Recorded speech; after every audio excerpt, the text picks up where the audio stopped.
We're incredibly grateful for your support. Before we begin today's tale, tell us, which city or country are you joining us from? We love connecting with our global audience. Now, let's dive into today's story. Chapter 1. Foundations. The Bellamy Hotel ballroom glittered with New York's elite, diamonds catching light under crystal chandeliers as waiters in immaculate uniforms navigated between guests balancing flutes of champagne. Marcus Reed stood by one of the marble columns, observing the charity gala's attendees with detached curiosity. At 34, he'd attended enough of these events to recognize the patterns, the careful social choreography, the performance of wealth and influence. His fingers absent-mindedly adjusted his bow tie, a gesture that betrayed his lingering discomfort in these settings despite his rising status in New York's architectural world. Marcus had designed 3 landmark buildings in Manhattan, each more innovative than the last, but he still felt the phantom weight of the second-hand clothes he'd worn through his youth in foster care. "Mr. Reed," a woman in a hotel uniform approached him. "Ms. Winters asked me to remind you that the presentation begins in 20 minutes. You're seated at table 3. Marcus nodded his thanks, taking a sip of his sparkling water. Grace Winters, the environmental journalist who had organized tonight's fundraiser for sustainable urban development, had been persistent in her invitation. "Your buildings breathe," she had told him on the phone. "People need to hear from the man who designs structures that give back to the environment instead of depleting it." He began making his way through the crowd toward his assigned table, nodding politely to acquaintances. The room quieted slightly as Howard Harlow entered with his entourage. Even among the wealthy, Harlow commanded attention, a real estate tycoon whose developments stretched across 3 continents, a man who had turned his father's modest construction company into an empire. Howard moved with the confidence of someone who had never questioned his place in the world. Beside him walked a young woman in a midnight blue gown, her dark hair swept up elegantly, revealing a graceful neck adorned with sapphires that matched her eyes. She smiled politely at those who greeted her father, but Marcus noticed something reserved in her demeanor, a subtle withdrawal from the ostentatious display around her. He reached his table and discovered, with mild surprise, that his place card sat adjacent to one reading Vanessa Harlow. Before he could consider the implications, Howard's daughter herself appeared at the table. "You must be Marcus Reed," she said, extending her hand. Her voice was warm but composed, devoid of the affected tones many in her social circle adopted. "I've been hoping to meet you." Marcus shook her hand, noting the firmness of her grip. "The pleasure is mine, Ms. Harlow. Vanessa, please." She sat down, arranging her gown with practiced ease. "I toured your Meridian building last month. The integration of the vertical gardens with the office spaces was remarkable. You're interested in architecture?" Marcus asked, taking his seat beside her. "Environmental science, actually. I have a doctorate in sustainable urban ecosystems." She smiled at his surprised expression. "Did you expect me to say fashion or art history?"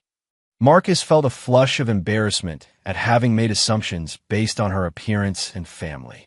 "I apologize for my presumption." "No need. I'm used to it." She leaned slightly closer. "My father introduces me as his brilliant daughter with a useless degree.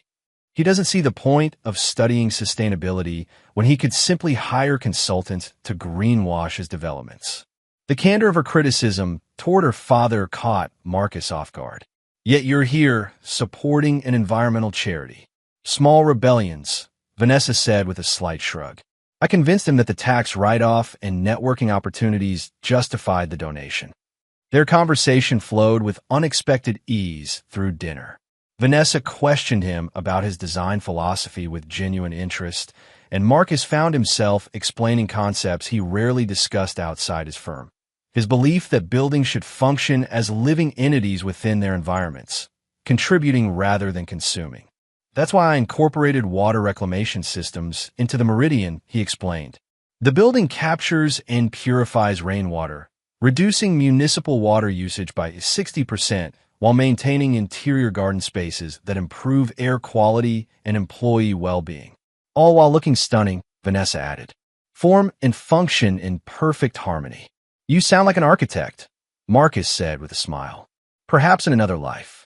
She glanced toward her father, engaged in conversation with a group of investors. Some paths aren't available to all of us, regardless of interest or aptitude. As the evening progressed and Grace introduced Marcus as one of the speakers, he felt Vanessa's attentive gaze from the table. His presentation on sustainable urban development, usually delivered with professional detachment, felt more impassioned as he described his vision for cities that could heal environmental damage rather than contribute to it. After the applause, as guests mingled over dessert, Howard Harlow approached Marcus with Vanessa reluctantly trailing behind. "Impressive speech, Reed," Howard said, his handshake aggressive in its firmness. "Idealistic, but impressive. Vanessa hasn't stopped talking about your work." His tone carried a hint of dismissal despite the complimentary words. "Your daughter has impressive knowledge of environmental systems," Marcus replied. "Her insights on biophilic design principles were fascinating." Howard's expression tightened almost imperceptibly. "Yes, well, Vanessa has always had academic interests. Speaking of fascinating, I understand you grew up in the foster system. Quite a journey to where you are now." The deliberate mention of his background, presented as conversational but clearly intended to establish difference, was a familiar tactic Marcus had encountered before. "I was fortunate to have dedicated teachers who encouraged my interest in design," he answered evenly. "Father," Vanessa interjected, "didn't you mention wanting to speak with Senator Mitchell about the Hudson Yards zoning regulations? I believe I just saw him near the bar." Howard checked his watch. "Indeed. Good meeting you, Reed. Perhaps we'll cross paths at future events." He turned to Vanessa. "Don't be too late, dear. We have the foundation meeting in the morning." As Howard departed, Vanessa's posture relaxed slightly. "I apologize for my father. He has a talent for reminding people of their place in his perceived hierarchy." "No apology necessary," Marcus assured her. "I've encountered far worse in this industry." Still, she hesitated, then retrieved a business card from her clutch. "I'm working on a research project examining the impact of integrated green spaces on urban microclimates. I'd value your professional perspective if you have time." Marcus accepted the card, noting the university affiliation rather than her father's company. "I'd be happy to contribute," he said, offering his own card in return. Their fingers brushed during the exchange, a momentary contact that somehow felt significant. Vanessa's expression softened. "Thank you for your insights tonight, Marcus. It's refreshing to meet someone who builds with purpose beyond profit." 3 days later, they met for coffee to discuss a research. A week after that, dinner to continue the conversation. By their third meeting, the pretense of professional consultation had given way to mutual attraction neither could deny. 6 months into their relationship, Marcus invited Vanessa to the opening of his newest project, a community arts center in Brooklyn built almost entirely from reclaimed materials. The building transformed an abandoned warehouse into a light-filled space where studios, galleries, and performance areas flowed organically into one another. "This is extraordinary," Vanessa said as they walked through the main atrium, her hand in his. "You've preserved the industrial character while creating something entirely new." "That was the challenge," Marcus agreed, "honoring what came before while building something better for what comes next." A photographer from an architecture magazine approached. "Can we get a photo of you and Ms. Harlow for the article?" As the camera captured them standing before the atrium's living wall, thousands of plants growing on what was once a factory wall, Marcus realized the image symbolized their relationship, new life flourishing in unexpected places. The photograph appeared in several publications. 3 days later, Marcus received a call from Howard Harlow's office requesting a meeting. Howard's corner office in Harlow Tower offered panoramic views of Central Park, the space designed to intimidate with its scale and elevation. Marcus sat across from Howard's massive desk, refusing to be diminished by the staging. "Let's be direct," Howard began without preamble. "You've been seeing my daughter for several months now." "Yes," Marcus confirmed, "though I imagine you knew that before the photographs were published." Howard's lips thinned. "Vanessa has always had a rebellious streak. Dating someone from your background would certainly qualify as rebellion." "Is that how you view it?" Marcus asked calmly. as rebellion rather than genuine connection? What I view, Howard said, leaning forward, is a self-made architect whose talent has earned him recognition, but who remains several social strata removed from the Harlow family. Vanessa was raised with certain expectations, which she's an adult capable of accepting or rejecting. Marcus interrupted. With respect, Mr. Harlow, if you invited me here to warn me away from your daughter, you're wasting both our time. Howard studied him for a moment, then gave a short laugh devoid of humor. Directness. At least that's refreshing. He opened a desk drawer and removed a folder. I had you thoroughly investigated, of course. 14 foster homes between ages 7 and 18.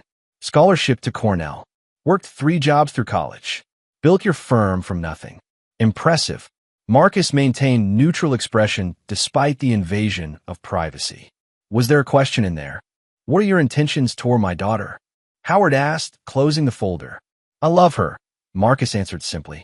Beyond that, our relationship is between Vanessa and me. Nothing in this world is that simple, Mr. Reed, especially when it involves the Harlow name. Howard stood and walked to the window. Prove yourself worthy of her, and perhaps I'll reconsider my opposition. Marcus rose. I don't need to prove myself to you, Mr. Harlow, only to Vanessa. Then prove yourself in my world, Howard challenged, turning back to face him. The Dalton Corporation is seeking an architect for their new headquarters, a sustainable skyscraper that will define Chicago's skyline for generations. They're considering several firms, including yours and 2 others I personally recommended. Win that commission, and you demonstrate you can operate at our level. I don't need your approval to continue seeing Vanessa, Marcus stated firmly. No, Howard agreed, but you'll never truly be accepted by her full world without it. Consider it a gesture of good faith that I'm telling you about the opportunity at all. The Dalton Commission became Marcus's obsession over the following months. His relationship with Vanessa deepened despite Howard's disapproval, but Marcus recognized the truth in Howard's assessment. Without acceptance from her family, they would always face an uphill battle. His design for the Dalton headquarters incorporated revolutionary energy systems, integrated wind turbines disguised as architectural elements, and a double-skin facade that regulated temperature while generating power. When the presentation day arrived, Vanessa squeezed his hand before he entered the boardroom. They'd be fools not to choose you, she whispered. Marcus won the commission. The announcement dominated architectural news, with critics hailing the design as revolutionary and defining a new standard for sustainable urban design. Howard Harlow's congratulatory message arrived the same day, a handwritten note that read simply, adequately impressive. Dinner at our home this Sunday. The Harlow estate sprawled across 3 acres in Greenwich, Connecticut, the mansion a tasteful display of old money and influence. Marcus and Vanessa arrived together, her hand tight around his as they approached the entrance. He'll behave, she assured him. Mother will make sure of it. Eleanor Harlow proved to be the perfect counterbalance to her husband's brusque manner, greeting Marcus warmly and engaging him in genuine conversation throughout dinner.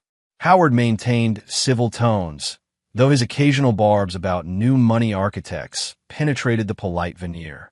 After dinner, Howard invited Marcus to his study, ostensibly to show him a collection of architectural drawings from the 1920s. Once the door closed, however, his demeanor shifted. The Dalton Commission is significant, Howard acknowledged, pouring himself a scotch without offering one to Marcus. You've proven your professional capabilities. But that's not enough, Marcus surmised. Nothing is ever enough in our world, Reed. That's the first lesson. Howard swirled his drink. Vanessa tells me you've discussed marriage. We have. And you believe you can provide for her appropriately? Maintain the lifestyle she's accustomed to. Marcus met his gaze directly. I believe Vanessa and I will build a life together based on mutual respect and shared values, not material possessions. But yes, my firm is successful in growing. Howard's laugh held genuine amusement this time. Mutual respect and shared values. How refreshingly naive. He set his glass down. Let me be clear. I don't believe you're the right match for my daughter. Your backgrounds are incompatible. your social connections limited, and your understanding of our world elementary at best. Yet here we are, Marcus observed. Indeed, because Vanessa has made her choice clear, and unlike some fathers, I recognize when opposition becomes counterproductive. Howard's expression hardened. I will accept your engagement, publicly, even enthusiastically. The Harlow name will open doors for your firm that talent alone never could. But understand this, you will never truly be one of us. You'll be tolerated, showcased when convenient, but always an outsider wearing borrowed status. Marcus maintained his composure. I'm marrying Vanessa, not your social circle. They're inseparable, Howard replied. Remember that when you find yourself navigating waters far deeper than anything in your experience. He extended his hand. Welcome to the family, Marcus. May you prove more adaptable than I anticipate. The engagement announcement appeared in the New York Times the following Sunday. The subsequent months dissolved into a whirlwind of planning orchestrated primarily by Eleanor Harlow, who approached the wedding as she might a diplomatic summit and careful attention to appearances. Vanessa insisted on incorporating sustainable elements, potted trees instead of cut flowers, locally sourced organic catering, digital invitations rather than paper. Small victories she celebrated with Marcus privately. Mother nearly fainted when I suggested wildflower seed packets as favors, she told him, curled against his side in bed. But she conceded when I reminded her how innovative and forward-thinking it would appear. You're becoming quite the strategist, Marcus observed, stroking her hair. I learned from the master. Vanessa's voice carried a hint of sadness. Growing up with Howard Harlow teaches you to frame everything as an advantage. Even rebellion must be strategically deployed.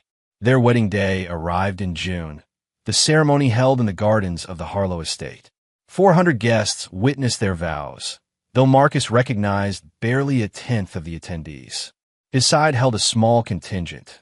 Samuel Chun, his oldest friend from the foster system. Diana Wells, a client whose women's shelter he had designed pro bono, a handful of colleagues and mentors who had supported his journey. During the reception, Howard rose to deliver his toast, crystal glass catching the light as he addressed the gathering. Today, two families of distinct traditions joined together. He began, his public persona impeccably charming. The Harlows, with our generations of building America's skylines, and Marcus, whose remarkable talent has risen from humble beginnings to reshape how we think about architecture. He turned toward Marcus. Some might say you're a lucky man, Marcus, joining our family. But I recognize that Vanessa is the fortunate one, having found someone who sees the world with such vision and integrity. The words were perfectly calibrated, acknowledging Marcus's background while emphasizing the disparity, praising his abilities while subtly claiming credit for recognizing them, offering welcome while establishing hierarchy. Marcus nodded in acknowledgement, understanding the subtext beneath the polished surface. Later, as guests danced and celebrated, Marcus noticed Vanessa in close conversation with a man he vaguely recognized, tall, conventionally handsome, with a confident posture of inherited privilege. Their exchange appeared intense until they noticed Marcus approaching, at which point both adopted casual smiles. Marcus, Vanessa said, her tone overly bright. Have you met Jack Bennett? Our families have known each other forever. Jack's father and mine were roommates at Yale. We haven't had the pleasure, Marcus said, offering his hand. Jack's handshake was firm, his smile practiced. Congratulations on your marriage and that Chicago commission. Dad says it's quite the accomplishment. Bennett Development, Marcus realized aloud. Your family's company was one of the other finalists. All water under the bridge now, Jack assured him with a wave. Best design won, fair and square. Vanessa was just reminiscing about our childhood sailing adventures. Jack taught me to sail when I was 12, Vanessa explained, after I nearly capsized his father's yacht. Good times, Jack agreed, his eyes lingering on Vanessa a moment too long. I should congratulate your parents. If you'll excuse me. As Jack departed, Marcus turned to Vanessa. Old friend. Something like that, she replied, watching Jack weave through the crowd. Our families expected us to marry eventually. The perfect merger of compatible empires. And yet you chose the foster kid with the drafting pencils, Marcus said lightly, though a note of question hung in the words. Vanessa turned to him, her expression softening as she placed a hand against his cheek. I chose the man who builds with purpose and vision, not for profit and prestige. She kissed him gently. I chose you, Marcus. Never doubt that. 5 years passed in a blur of accomplishments and adjustments. Marcus's firm expanded to 30 employees, with offices in New York, Chicago, and San Francisco. His designs won international recognition for innovation in sustainable architecture. Vanessa completed her research project and began consulting for environmental nonprofits, carefully maintaining independence from both her father's company and Marcus's firm. Their marriage found its rhythm despite the occasional friction caused by their different backgrounds. Marcus learned to navigate the social expectations of Vanessa's world: charity boards, gala committees, country club memberships, while Vanessa embraced the more grounded approach to life Marcus preferred in their private time. Howard maintained his public support, while privately continuing to remind Marcus of his outsider status. At family gatherings, he would inevitably reference Marcus's background, always framed as admiration for how far he'd come, yet serving as a persistent reminder of difference. The announcement that Marcus's firm had been selected to design an eco-friendly skyscraper in Dubai, a landmark project worth millions, marked a professional pinnacle. To celebrate, Marcus planned a luxury family vacation to the Maldives, booking overwater villas at an exclusive resort at a cost of $37,000. It's excessive, Vanessa noted when he showed her the reservation details in their Manhattan apartment. It's celebration, Marcus corrected. The Dubai contract will transform a firm. Besides, your father always measures these things in dollars spent. Vanessa gave him a searching look. Since when do you care what my father measures? I don't, Marcus replied too quickly. But he's been telling your mother for years that my firm is playing at success rather than achieving it. Let him see what playing at success can afford. You don't need to prove anything to him, Vanessa said, her hand resting on his arm. It's not about proving something. Marcus moved to the window. It's about celebrating on our terms, in a way even Howard can't diminish. Vanessa seemed unconvinced, but didn't press further. Who will you invite? Just my parents. I thought your brother too, if he's available. Samuel. Maybe Diana. Marcus turned back to her. Unless you wanted to keep it just family? No, that sounds perfect. Vanessa smiled, but something flickered behind her eyes that Marcus couldn't identify. I'll call Mom tomorrow. The evening before their departure, Marcus was working late in his home office, finalizing details for the Dubai project before their vacation. Vanessa had left her laptop on his desk while taking a shower.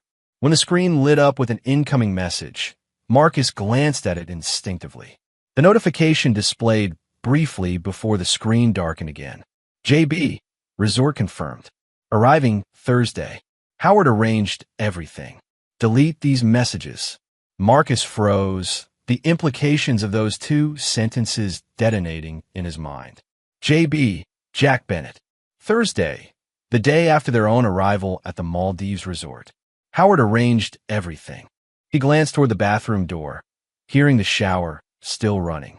With careful movements, he woke Vanessa's laptop again. The screen requested a password. Marcus tried her usual password, their anniversary date, but was denied access.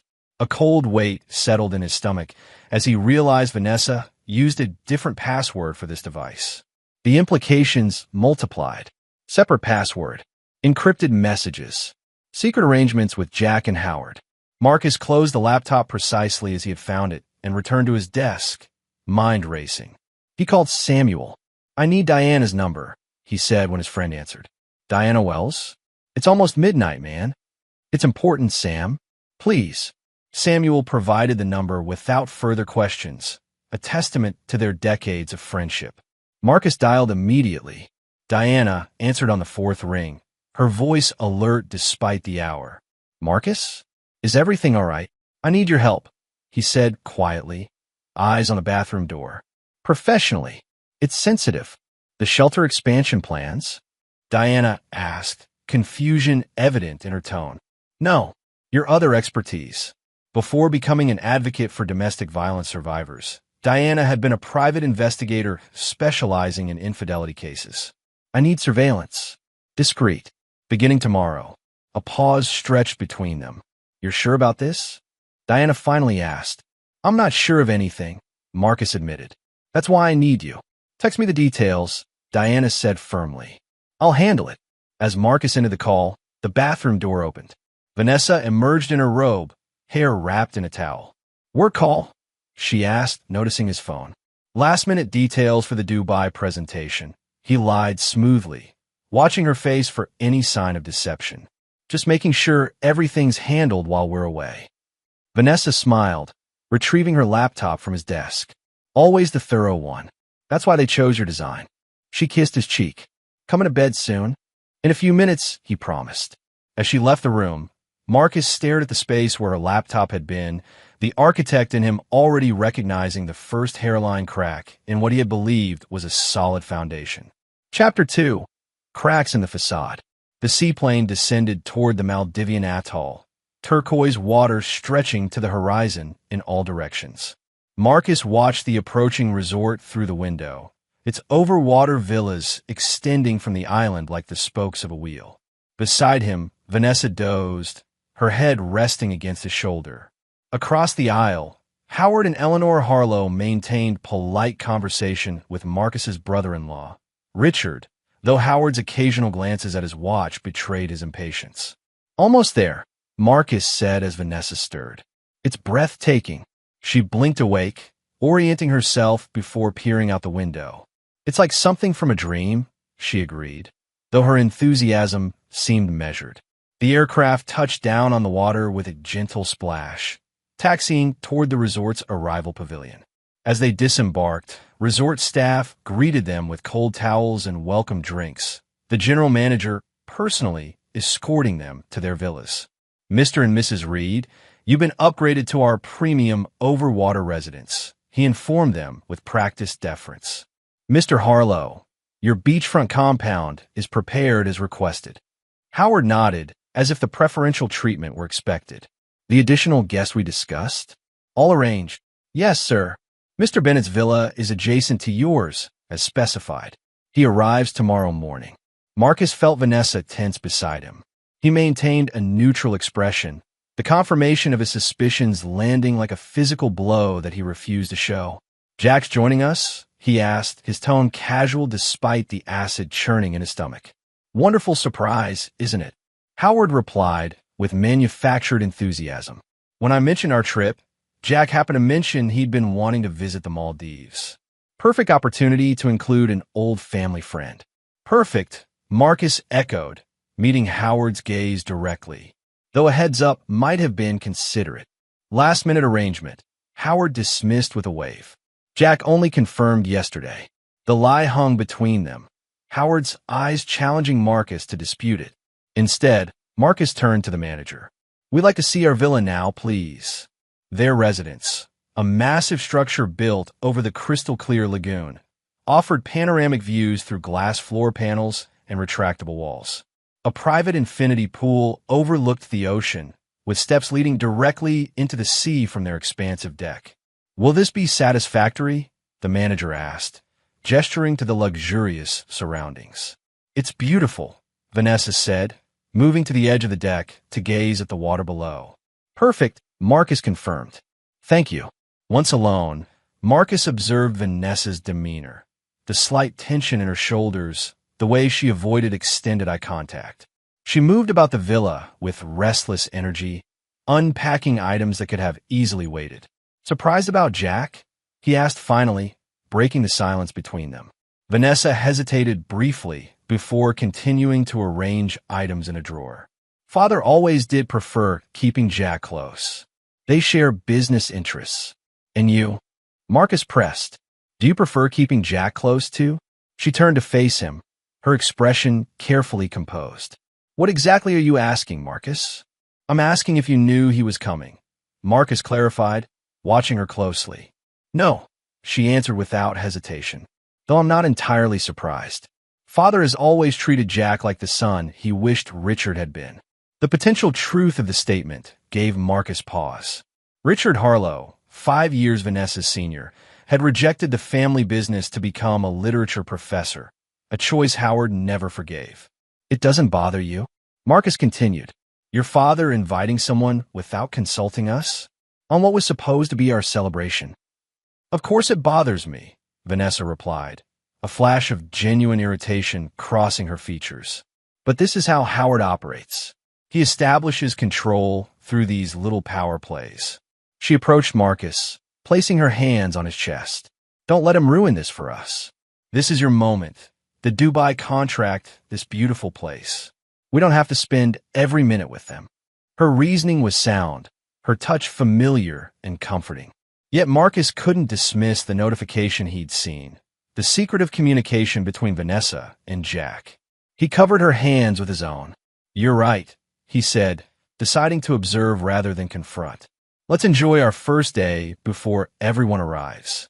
They spent the afternoon snorkeling above the reef adjacent to their villa, vibrant fish darting between coral formations below them. Vanessa pointed out species she recognized from her environmental studies, her genuine enthusiasm for the marine ecosystem temporarily dissolving the tension between them. Dinner that evening took place in a private pavilion on the beach, the resort staff having arranged a memorable welcome experience. Howard dominated the conversation, discussing business developments and connections with the casual arrogance of someone accustomed to controlling every situation. "The Dubai project will put your firm on the map internationally, Marcus," Howard observed, swirling his wine. "Though I imagine Vanessa's environmental connections helped secure Rajiv Patel's interest. He's always been partial to sustainability initiatives, especially when championed by attractive women." "Father," Vanessa warned quietly. "What?" "It's a compliment," Howard insisted. "Using every advantage is simply good business." Marcus's design won the contract. Eleanor interjected, offering a diplomatic smile. The Patel Group specifically cited the integrated solar components in their announcement. Of course, Howard agreed insincerely.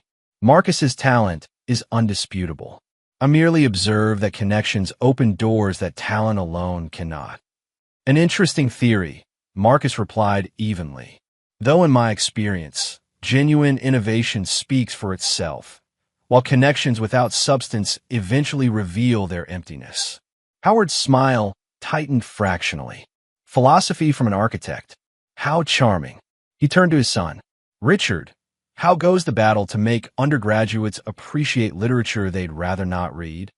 The conversation shifted, but the underlying current remained.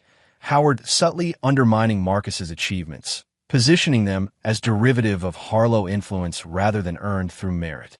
After dinner, as they walked along the beach back to their respective villas, Richard fell into step beside Marcus. "Don't let him get to you," he advised quietly. "He does this to everyone, including his own children." "I noticed," Marcus replied, "though he seems to have a particular enthusiasm for reminding me of my place." Richard gave a rueful laugh. "You represent everything he secretly fears, self-made success that didn't require his approval or connections. He'll never stop trying to recategorize your achievements as somehow dependent on the Harlow name." "Why does Vanessa tolerate it?" Marcus asked, watching his wife walking ahead with Eleanor. Richard considered the question carefully. Vanessa learned early that direct opposition to Howard is futile. She developed subtler forms of resistance. He paused. "Don't mistake her strategic compliance for agreement. She's playing a longer game than any of us." The insight offered temporary reassurance, though it failed to explain the secret communications with Jack. Marcus thanked Richard before rejoining Vanessa for the walk to their villa. That night, while Vanessa slept beside him, Marcus lay awake watching the moon's reflection ripple across the ceiling as the water beneath their villa moved with the tide.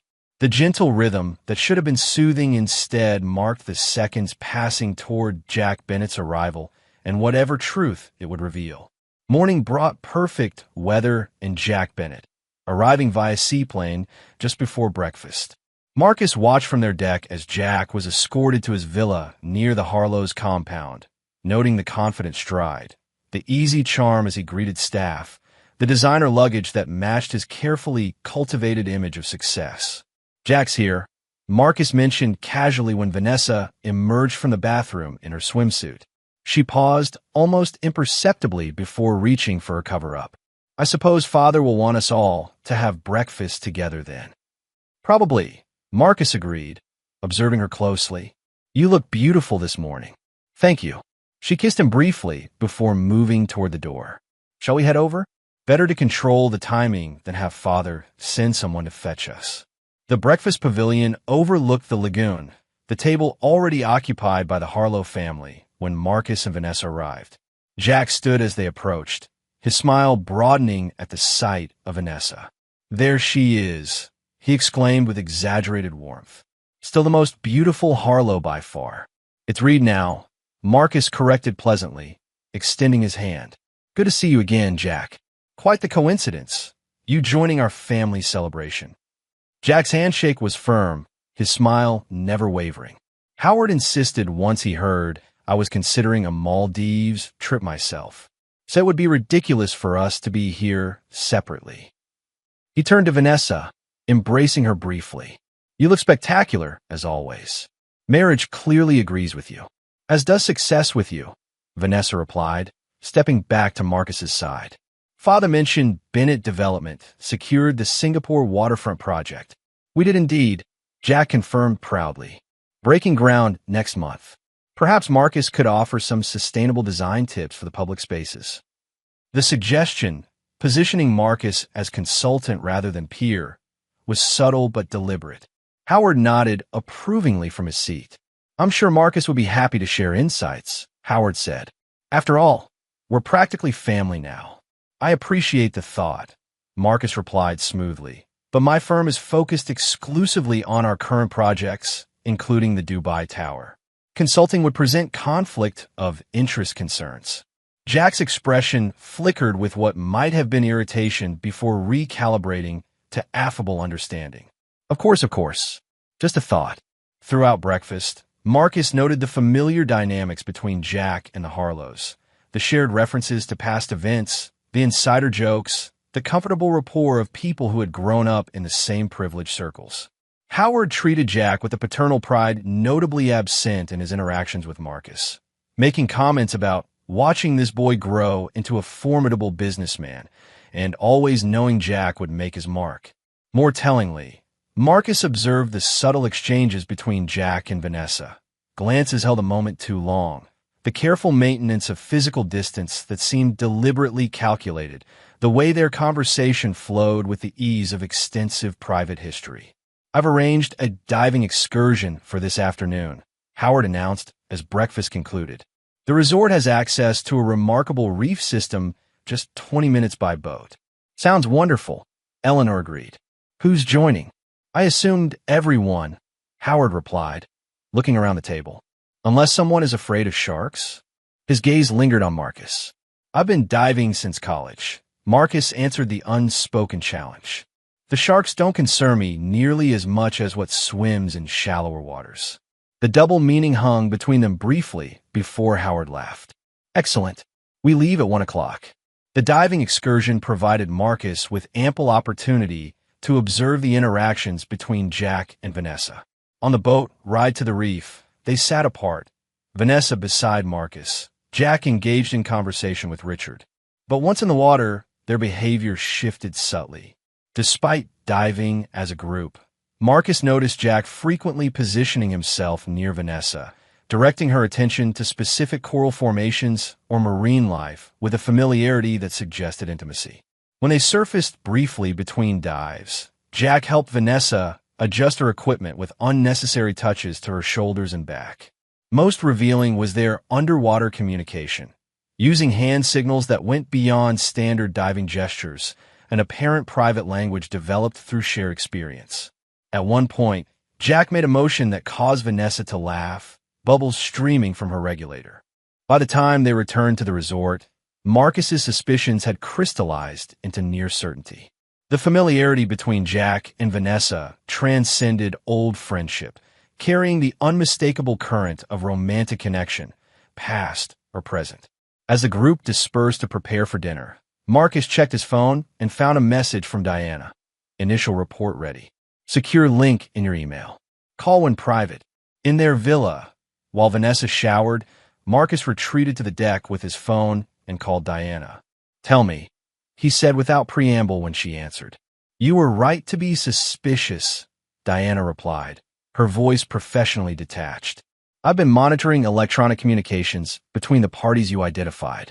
The encryption was sophisticated but not impenetrable." And Marcus prompted, his heartbeat accelerating. "There's an ongoing relationship between your wife and Jack Bennett," Diana confirmed. "Based on a message history I've recovered, it's been active for approximately 3 years. The timeline hit Marcus like a physical blow. 3 years, more than half their marriage. He gripped the railing, steadying himself. "There's more," Diana continued. "Howard Harlow has been actively facilitating their meetings. The pattern suggests he's been encouraging the relationship since before your marriage to Vanessa." "Encouraging an affair?" Marcus clarified, his voice barely controlled.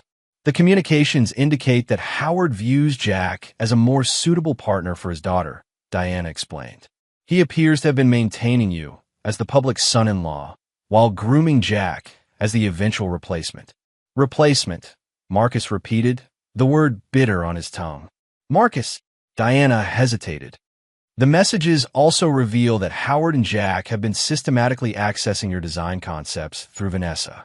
They've been documenting your work methodologies and innovation processes. The betrayal expanded exponentially, professional now, as well as personal." Marcus closed his eyes, recalling countless evenings when Vanessa had asked about his projects, shown interest in his design process, offered to organize his home office. "I've compiled everything into a secure file," Diana said, "including photographs from their previous meetings over the past year. It's comprehensive, Marcus." "I'm sorry. Send it all," Marcus instructed. His voice steadying as shock gave way to cold clarity. "And Diana?" "Thank you." When the call ended, Marcus remained on the deck, watching the sunset paint the water in shades of orange and crimson. The beauty surrounding him stood in stark contrast to the ugliness he had discovered. Behind him, he heard Vanessa emerge from the bathroom. "Marcus, we should start getting ready for dinner." She approached, placing a hand on his shoulder. "Howard's birthday dinner, remember? He'll be insufferable if we're late." Marcus turned to face her, studying the woman he had believed was his partner in all things. How expertly she had maintained the deception, playing both sides against an unseen middle. The architect in him almost admired the structural precision of the betrayal. "You go ahead," he said, maintaining remarkable composure. "I need to make a quick work call about the Dubai project. I'll join you in 15 minutes. Vanessa nodded, accepting the explanation without question. "Don't be too long. You know how father gets about punctuality."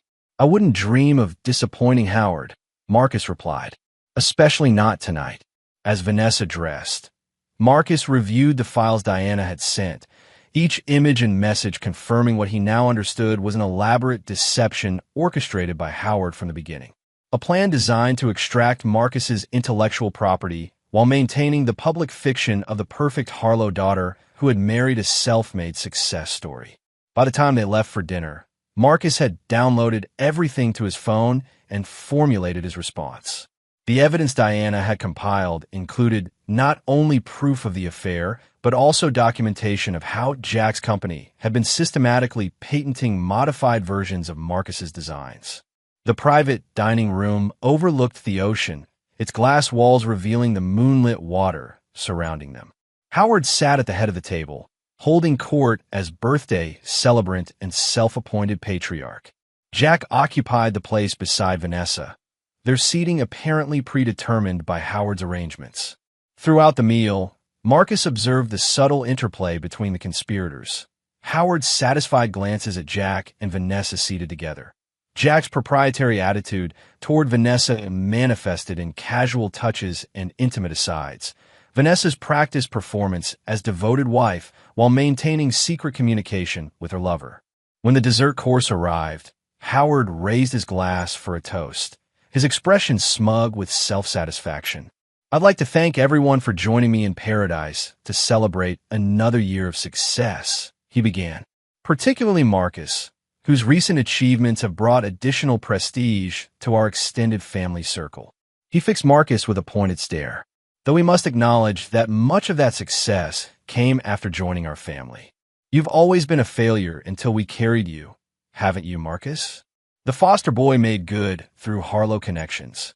Marcus noted Vanessa's slight smirk at her father's backhanded compliment, the brief glance she exchanged with Jack. In that moment, any lingering doubt evaporated. "You'll excuse me for a moment," Marcus said, rising from his chair. "I need to retrieve something from our villa. A special birthday gift for Howard." "Can it wait until after dessert?" Eleanor asked, discomfort evident in her expression. "I'm afraid not," Marcus replied pleasantly. "It's particularly timely. I won't be long." He returned 15 minutes later, a manila envelope in hand, to find the group enjoying their desserts and champagne.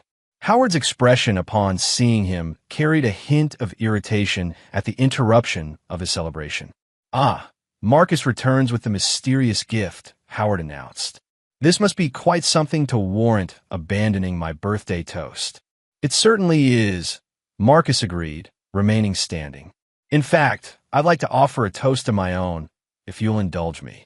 The table fell silent, all eyes turning to Marcus as he raised his glass. "To Howard Harlow," he began, his voice steady. "A man who taught me the true meaning of family. That's a construct to be manipulated for personal gain rather than a bond to be honored." Confusion rippled around the table. Howard's expression darkened. "Marcus, I'm not sure what." "I'm not finished," Marcus interrupted calmly. "To Jack Bennett, who demonstrated that friendship and loyalty are flexible concepts when opportunity presents itself." He turned to Vanessa. "And to my wife, who perfected the art of betrayal by making it seem like love." Silence descended, heavy and absolute. Marcus placed the envelope on the table and slid it toward Howard. "My gift to you, Howard. Divorce papers for your daughter, and photographic evidence of the affair you've been facilitating between Vanessa and Jack for the past 3 years." As Howard opened the envelope, Marcus removed his phone and displayed the first image. Vanessa and Jack embracing in a hotel room, dated 8 months earlier. He swiped to reveal more photographs, messages, and documents demonstrating the systematic theft of his intellectual property. "Quite the operation you've been running," Marcus continued, his tone conversational despite the devastating content he revealed. "Using Vanessa to extract my design innovations while maintaining the public fiction of the perfect marriage. Preparing Jack as the replacement once you'd secured everything valuable from me." "This is absurd," Howard blustered, though his face had paled considerably. "These could be doctored." "They're not," Marcus stated flatly. "Diana Wells is very thorough in her investigations. The same Diana who documents domestic abuse cases and corporate espionage." Vanessa remained frozen, her champagne glass suspended halfway to her lips. Jack shifted uncomfortably, eyes darting between Howard and the exit. "Did you really think I wouldn't discover it?" Marcus asked, focusing on Vanessa. "Or did you simply believe I was so grateful for your manufactured love that I'd overlook anything?" "Marcus," Vanessa finally spoke, her voice barely audible. "It's not what you think." "It's exactly what I think," he corrected her. "A 3-year affair orchestrated by your father, facilitated by stolen access to my work, documented in exquisite detail by Diana's investigation." Howard recovered his composure, straightening in his chair. "You've made your dramatic point. Now, perhaps we should discuss this like rational adults." "There's nothing to discuss," Marcus interrupted. "The papers are straightforward. Vanessa gets nothing from me. No alimony, no property, no continued access to my firm or designs. The evidence of corporate espionage should provide adequate leverage against any claims." "You'll regret this humiliation for the rest of your life," Howard growled, his facade of civility evaporating. "I'll destroy everything you've built." Marcus regarded him with unexpected calm. "You're welcome to try, Howard. But unlike your daughter's affection, my success is genuine. It exists independent of your manipulation." He turned to leave, then paused, looking back at the stunned faces around the table. "Enjoy the rest of your birthday, Howard." Consider this my parting gift, the truth you thought you could control. As Marcus walked away from the private dining room, he heard the eruption of voices behind him.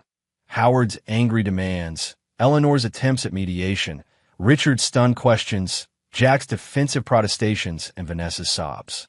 He continued walking, his steps carrying him away from the elaborate deception that had been his marriage and toward whatever reality awaited beyond it. Chapter 3. Blueprint for Revenge. The Manhattan apartment felt cavernous in its emptiness. Marcus stood at the floor-to-ceiling windows overlooking Central Park, the city lights blurring through the rain, streaking down the glass. 3 weeks had passed since the Maldives confrontation. 3 weeks of lawyers, damage control, and the systematic dismantling of a life he had built with Vanessa. She had returned to her family's Connecticut estate, taking only personal items and leaving behind the carefully curated artifacts of their shared existence. The divorce proceedings had begun with expected hostility. Howard's legal team immediately filing motions challenging the prenuptial agreement and claiming Vanessa's essential contributions to Marcus's designs. His phone vibrated on the marble countertop. The screen displayed Rajiv Patel Dubai Project with a Dubai number. Marcus exhaled slowly before answering. "Rajiv, good to hear from you," he greeted, maintaining professional composure despite anticipating what would come. "Marcus, I wish this were a pleasant call," Rajiv began, his accented voice carrying reluctant authority. "There have been concerns raised about proceeding with your firm for the Tower project." Concerns raised by Howard Harlow, Marcus stated rather than asked. A pause stretched across the international connection. "I cannot comment on specific influences, but yes, certain prominent figures in development circles have suggested potential issues with your firm's stability and future viability. The designs remain superior to anything else proposed," Marcus reminded him. "The sustainability innovations alone would set new standards for the region." "The designs are indeed exceptional," Rajiv agreed, "which is why this situation is particularly unfortunate." He hesitated. "Marcus, I value our professional relationship, so I will speak frankly. The Harlow family has initiated a whisper campaign suggesting your firm faces bankruptcy. The key designs were collaborative efforts with their resources, and that proceeding with your company represents significant risk." The strategy was exactly what Marcus had expected. Howard leveraging his extensive connections to isolate and destroy him professionally. "I understand," he said, maintaining his composure. "And the contract? My board has requested we explore alternative options," Rajiv confirmed apologetically. "I fought for you, Marcus, but with the controversy and the questions being raised about design ownership."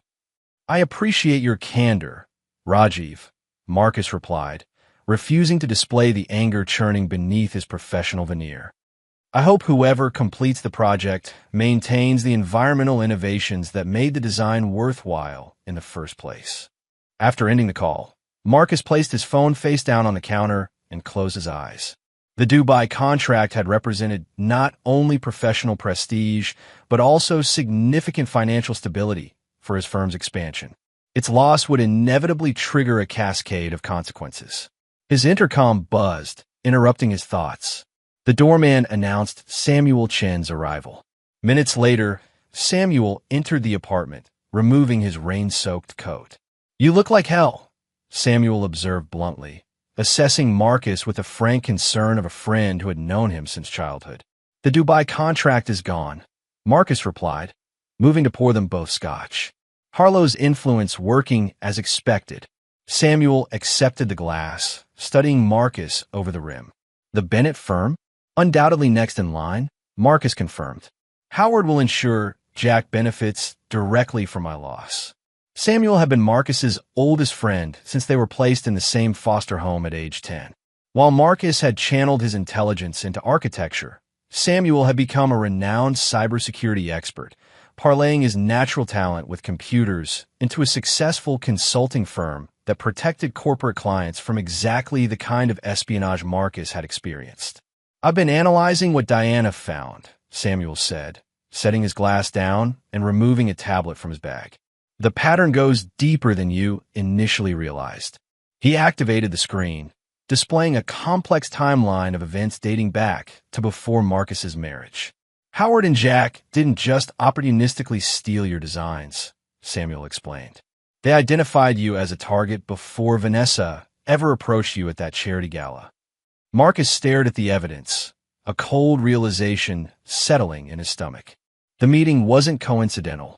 Not even slightly, Samuel confirmed, swiping to display financial transfers between Howard's personal accounts and the charity organization. Howard made a substantial donation specifically to ensure Vanessa would attend and meet you. Your rising reputation in sustainable design had already caught their attention. They orchestrated everything from the beginning. Marcus concluded, the full scope of the deception expanding before him. My entire relationship with Vanessa was manufactured. The initial introduction, certainly, Samuel agreed, hesitating before continuing. Whether her feelings were ever genuine is harder to determine. The communications suggest complexity there, though her complicity in accessing your designs is undeniable. Marcus recalled moments that had seemed authentic. Vanessa's interest in his work, her support during challenging projects, intimate conversations about their hopes for the future. Had every moment been calculated performance? The uncertainty was its own form of torture. There's more, Samuel continued, displaying a series of patent filings.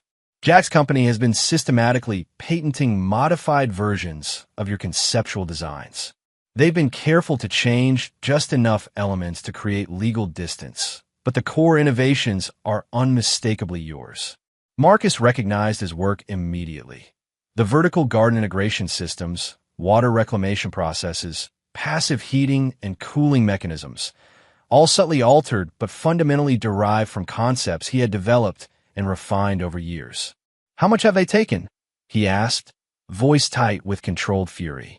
At least 12 major design innovations, Samuel answered, each filed within weeks of you discussing them with Vanessa or leaving materials in your home office. The doorbell interrupted them again. This time, Diana Wells entered, removing her umbrella and raincoat with efficient movements. Her practical attire and direct manner reflected her background as both investigator and advocate. I hope you don't mind my joining, she said to Marcus. Samuel thought it best we coordinate our findings. Of course, Marcus welcomed her. What's the latest? Diana placed her own tablet on the counter, its screen displaying legal documents. Vanessa's legal team is preparing to file for control of your company as part of the divorce. They're claiming her essential intellectual and creative contributions to your most successful designs entitle her to ownership interests. On what possible basis? Marcus demanded, examining the draft filing. They've constructed a narrative where Vanessa was the environmental genius behind your sustainable innovations, Diana explained. They have documentation, emails, notes, conversations, where she suggested elements that later appeared in your designs. Those were our personal discussions, Marcus protested. Vanessa has a background in environmental science. We talked about sustainability concepts constantly, which they're now recasting as her providing essential intellectual property to your work, Diana confirmed grimly. They're also claiming that Howard's business introductions were instrumental to your success, creating another angle for compensation. Samuel leaned against the counter, arms crossed. They're attempting to secure legal rights to your past work while simultaneously destroying your ability to create new work. Classic containment and extraction strategy. The Harlows have also begun approaching your employees, Diana added, displaying evidence of communications between Howard's representatives and several of Marcus's senior designers, offering substantial incentives to join a new sustainability division at Bennett Development. Marcus absorbed the information, the comprehensive nature of the attack becoming clear. Howard wasn't merely seeking to punish him for the public humiliation in the Maldives. He intended to systematically dismantle everything Marcus had built and redistribute its value to Jack's company, with Vanessa as the legal mechanism for extraction. They want everything, Marcus summarized, his voice unnaturally calm. My company, my designs, my team, my reputation. A complete erasure. That appears to be the objective, Diana confirmed. Marcus moved to the windows again, watching raindrops track downward paths across the glass, each following the inevitable pull of gravity, yet finding unique routes in the process. For several minutes, he remained silent, his mind cataloging and analyzing the components of a situation he applied to architectural challenges. When he turned back to his friends, his expression had transformed, not broken by the revelation, but hardened with crystalline clarity. "They've built their success on stolen dreams," he told Diana, his voice steady with newfound purpose. "I'm going to dismantle their empire, one foundation stone at a time." Samuel studied his friend's face, recognizing the emergence of something new and formidable. "What's the plan?" "First, we secure what remains," Marcus decided. "Diana, I need documented proof of everything. The affair, the corporate espionage, Howard's manipulation from the beginning. Every communication, meeting, transfer of information." Diana nodded. "I've already compiled most of it, including evidence that predates your marriage. It's extensive." "Samuel, I need digital fortification," Marcus continued. "My remaining designs, client communications, internal systems, everything locked down against further infiltration." "Already implementing enhanced security protocols," Samuel assured him. "I've also been mapping their network vulnerabilities. If we need access to their systems later, I've identified potential entry points." Marcus moved to his desk, retrieving a small external hard drive. "This contains copies of my original design concepts with creation timestamps. I've kept it in a secure location, separate from my main systems, since I began suspecting something was wrong." He handed it to Samuel. "We'll need this to establish prior art and ownership."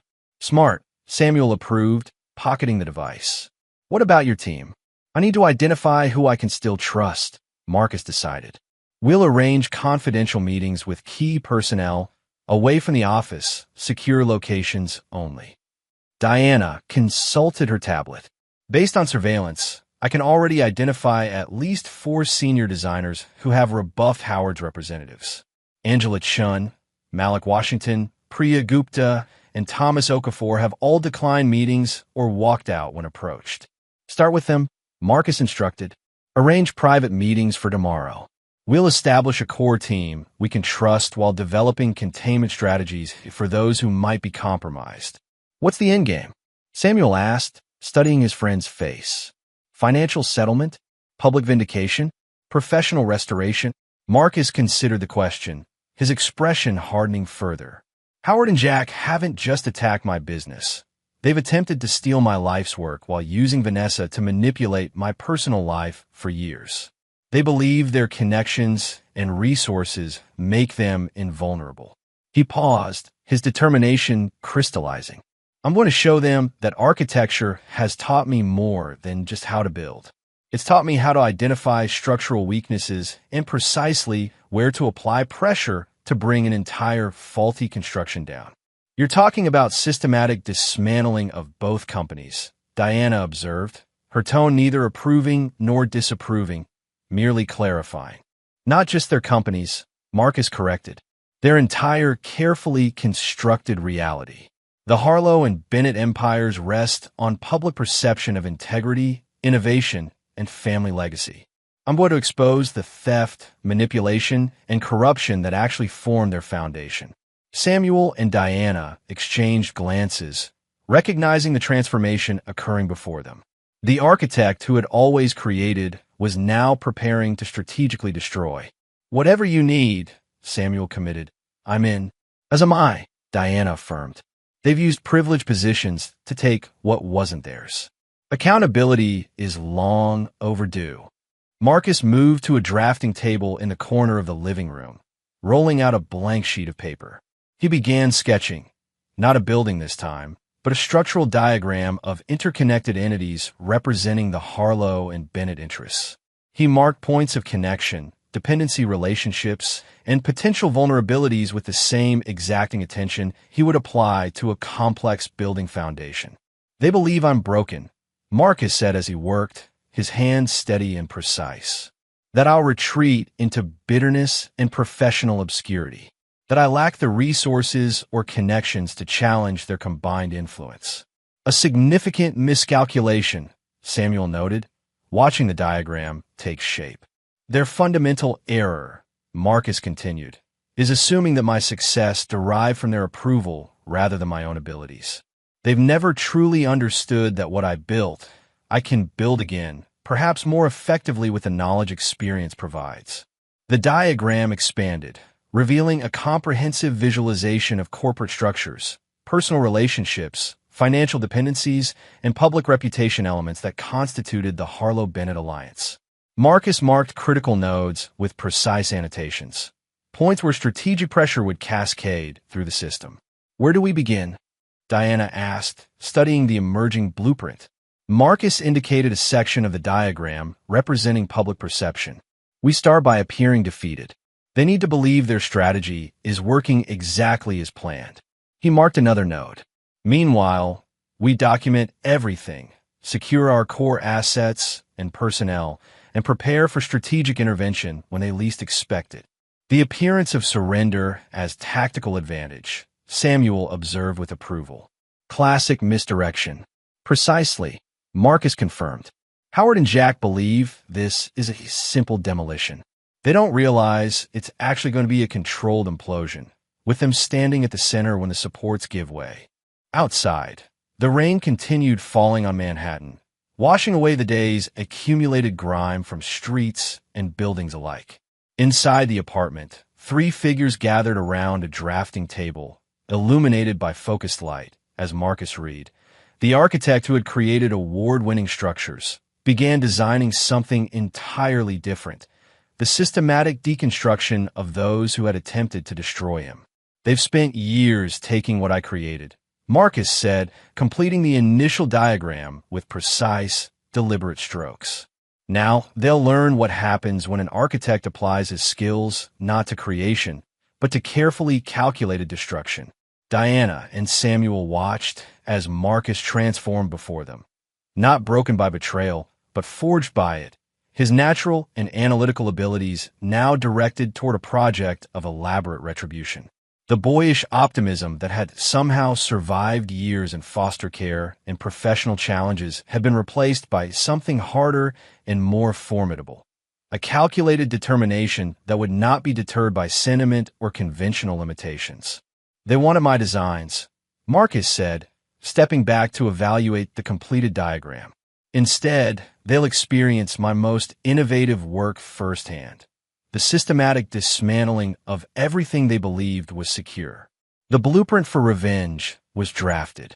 The architect of deception would now become the architect of reckoning, applying the same meticulous attention to detail that had created soaring structures to the precision demolition of the Harlow and Bennett empires. The foundation was laid. Construction would begin immediately. Chapter 4. Laying the groundwork. 6 months after the catastrophic events in the Maldives, Marcus Reed sat in the cramped living room of his Brooklyn apartment, surrounded by rolls of blueprints and half-finished sketches. The space, a stark contrast to his former Manhattan penthouse, served as both living quarters and makeshift office since the dissolution of his firm. January rain tapped against the windows, the sound punctuating the silence as he meticulously reviewed plans for a small restaurant renovation. The doorbell rang. Marcus set aside his sketches and crossed to the door, revealing Samuel Chun holding 2 cups of coffee and a paper bag. "Breakfast," Samuel announced, stepping inside without waiting for an invitation. "When was the last time you ate something that wasn't takeout?" Marcus accepted the coffee with a nod of thanks. "I had cereal yesterday, possibly the day before." Samuel placed the bag on the cluttered coffee table, surveying the apartment with critical eyes. "You're doing an excellent job looking defeated," he observed. "The question is whether you're actually becoming what you're pretending to be." "I'm fine," Marcus replied, taking a sip from the cup. "The appearance of surrender requires authentic details." "Including not sleeping for days at a time?" Samuel asked, indicating the dark circles under Marcus's eyes. Marcus didn't answer directly, instead gesturing toward his laptop. "Howard made 3 calls to his cardiologist this week. Jack's company is seeking an emergency bridge loan from Eastland Financial. The facade is working, They believe I'm destroyed professionally and financially. Samuel sat on the edge of the desk, his expression serious. And how much of that belief is becoming reality? The Harlows have been systematic in their approach. Your firm is dissolved, your major clients have abandoned you, and your reputation has been damaged by their whisper campaign. All temporary conditions, Marcus replied with quiet confidence. Necessary sacrifices for the end game. The truth was more complicated than either man acknowledged aloud.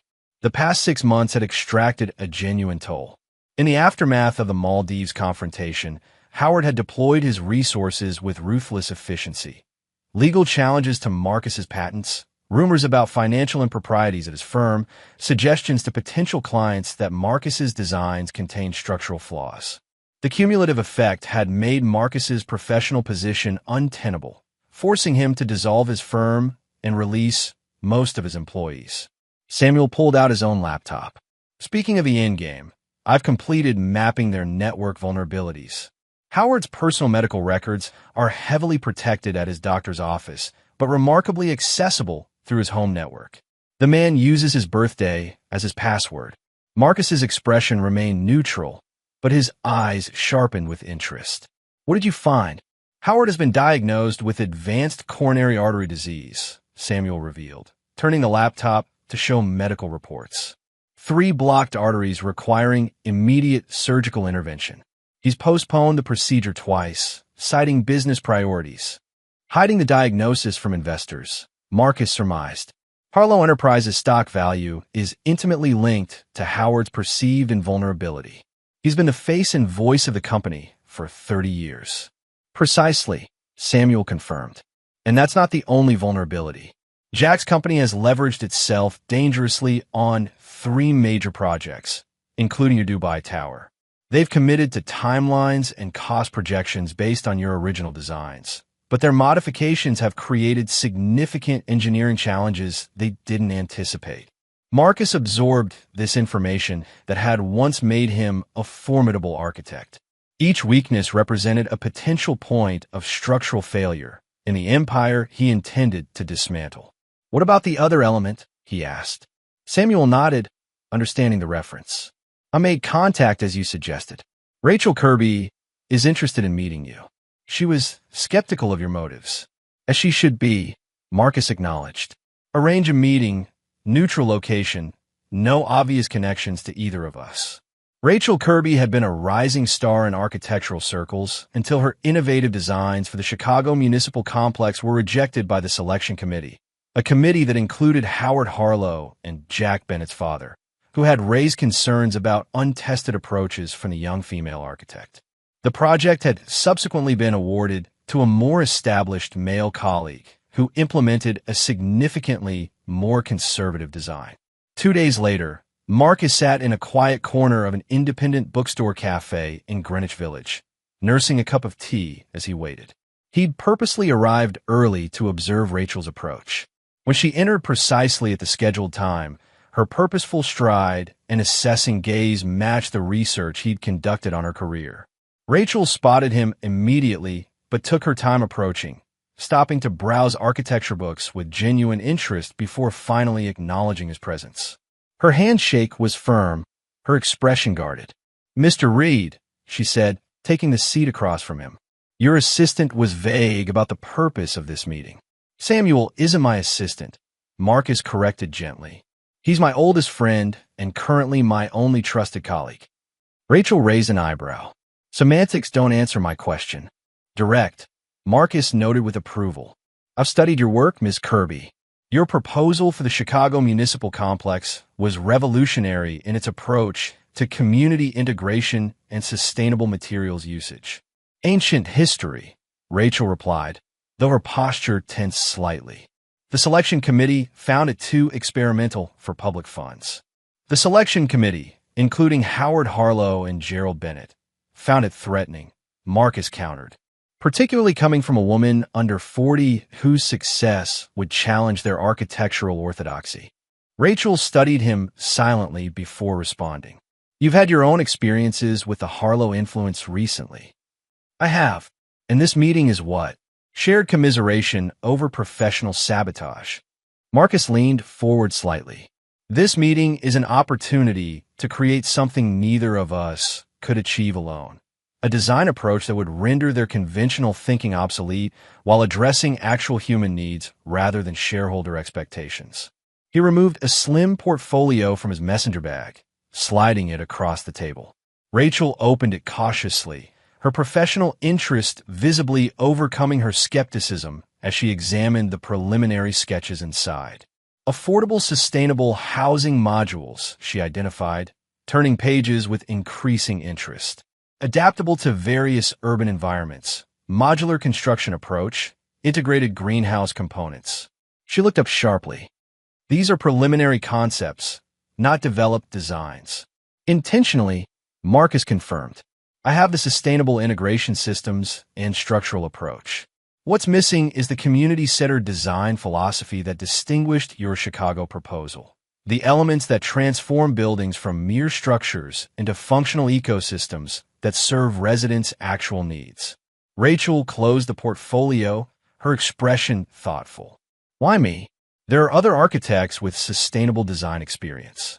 Because you understand that architecture isn't about creating monuments to wealth or prestige, Marcus answered. Your designs prioritize human experience within sustainable frameworks. Exactly the counterpoint to the Harlow Bennett approach of glamorous facades concealing conventional, inefficient systems. Rachel tapped her fingers on the closed portfolio. Let's address the elephant in the room. Is this about innovation or revenge? Because I'm interested in the former, but not in becoming collateral damage in the latter. The directness of the question demanded equal honesty. Both, Marcus admitted. I want to create housing that matters, that addresses real needs affordably and sustainably. I also want to demonstrate that true innovation doesn't come from stealing and modifying others' concepts, which has been the Harlow Bennett approach to my work. At least you're honest about your motivations, Rachel acknowledged. What exactly are you proposing? A partnership, Marcus said. Equal input, equal credit, equal ownership of the resulting designs. We create prototype concepts for affordable, sustainable housing that can be deployed in urban environments worldwide. No corporate ownership, no investor-driven compromises. And funding. I've retained enough personal resources to develop initial concepts and prototypes, Marcus answered. After that, we pursue independent investments specifically aligned with our vision. Rachel considered the proposition, her gaze analytical. I'll need to review my contractual obligations with my current firm. And I'll want everything in writing, intellectual property protections specifically. I assumed nothing less. Marcus agreed, sliding a sealed envelope across the table. Draft partnership agreement, including IP protections exceeding industry standards. Take your time reviewing it. As Rachel left with both the portfolio and agreement, Marcus felt the first genuine sense of forward momentum since the collapse of his firm. Rachel's talent complemented his own, her human-centered approach balancing his technical innovation in ways that could create something truly revolutionary. The following week brought another critical element into Marcus's evolving plan. Grace Winters, the environmental journalist who had organized the charity gala where he'd first met Vanessa, contacted him requesting comment on recent professional developments. They arranged to meet at a small park near Columbia University where Grace was teaching a journalism seminar. You look different, Grace observed as they sat on a bench overlooking a chess player's area. More contained, somehow. Professional setbacks will do that, Marcus replied mildly. Grace studied him with the perceptive gaze that had made her environmental reporting so incisive. Your professional setbacks have Howard Harlow's fingerprints all over them. The same Howard Harlow whose daughter you rather spectacularly divorced 6 months ago. You've done your homework. It's my job, Grace confirmed. Just as it's my job to notice when Bennett Development suddenly incorporates design elements remarkably similar to your patented approaches in their Dubai Tower project, the same project originally awarded to your firm. Marcus remained outwardly impassive, though Grace's observations confirmed that at least one influential journalist had recognized the pattern. What exactly are you asking me, Grace? Whether there's a story here beyond the usual corporate poaching, she answered directly. And whether you're willing to comment on the record about design elements that appear suspiciously similar to your patented work. I'm not currently in a position to make accusations against powerful development companies. Marcus responded carefully, following the script he'd prepared for precisely this conversation. Grace's expression reflected both understanding and disappointment. So they've silenced you with legal threats. I didn't say that. You didn't have to. Grace closed her notebook. Off the record, then. Marcus hesitated, allowing her to observe his apparent reluctance. I can't comment on specific design similarities. But hypothetically, if someone were investigating construction practices at recent Bennett development projects, they might find interesting discrepancies between materials specified in approved plans and those actually being used on-site. Grace went still, her journalistic instincts visibly engaged. What kind of discrepancies? Hypothetically, Marcus emphasized substitution of lower-grade concrete mixtures, reduction in steel reinforcement specifications, and modification of foundation designs to reduce costs. That would compromise structural integrity, Grace noted, already taking notes despite the supposed off-record nature of the conversation. Hypothetically, Marcus agreed, particularly in regions with seismic activity concerns. Like Dubai, Grace concluded, I couldn't possibly comment on specific projects. Marcus maintained, though his expression conveyed volumes. Grace studied him intently. You understand that if I pursue this, I'll need documentary evidence. Whistleblowers. Something beyond implication. Marcus nodded once, then passed her a small thumb drive. Purely hypothetically, construction site inspection records might reveal interesting patterns if someone knew exactly where to look. Grace pocketed the drive without examining it. Why not go to regulators directly? Regulatory capture is a real phenomenon, Marcus replied. Some investigations require public pressure to overcome institutional resistance, particularly when influential developers maintain close relationships with regulatory bodies. As Grace left with the information that would eventually trigger safety investigations across Bennett development projects, Marcus felt another component of his plan lock into place. The thumb drive contained documented evidence of safety violations that Samuel had extracted from Bennett's internal systems, violations that posed genuine public safety concerns while also serving Marcus's strategic objectives. The final element of groundwork came 2 months later, when the Bennett Development Corporation held a gala event celebrating the groundbreaking of the Dubai Tower, the project that had once been Marcus's crowning achievement. Through careful manipulation of social connections, Marcus secured an invitation despite the obvious awkwardness his presence would create. The event occupied the grand ballroom of the Plaza Hotel, transformed for the evening with architectural models, digital displays, and flowing champagne. Marcus timed his entrance precisely, arriving after most guests were present, but before formal presentations began. His appearance created an immediate ripple effect through the crowd. Conversations pausing, glances exchanged, whispers spreading. Howard Harlow stood with a group of investors, his complexion noticeably grayer than when Marcus had last seen him. Jack Bennett commanded center stage near the architectural model of the Dubai Tower, Vanessa at his side in an emerald gown, her smile fixed with practiced ease. Both men froze momentarily upon noticing Marcus's arrival. Marcus moved through the crowd with deliberate calm, accepting sympathetic murmurs from former colleagues and coolly polite nods from those who had distanced themselves during his downfall. He maintained the demeanor of someone attending out of professional courtesy rather than strategic calculation. When Jack spotted him approaching the Dubai Tower model, wariness visibly overtook his initial shock. Vanessa's composed facade cracked momentarily, uncertainty flickering across her features before being suppressed. Marcus, Jack acknowledged stiffly. This is unexpected. Jack, Vanessa. Marcus nodded to each in turn, his manner pleasant but reserved. Congratulations on the project. The groundbreaking is a significant milestone. Jack's expression betrayed his confusion at this cordial approach. Thank you. It's been a complex process bringing it to this stage. I imagine so. Marcus agreed. The integrated systems require precise calibration to function as designed. The subtle emphasis on as designed caused Jack's expression to tighten slightly. Before he could respond, Marcus continued. I wanted to personally wish you success with the implementation, he said, extending his hand to Jack.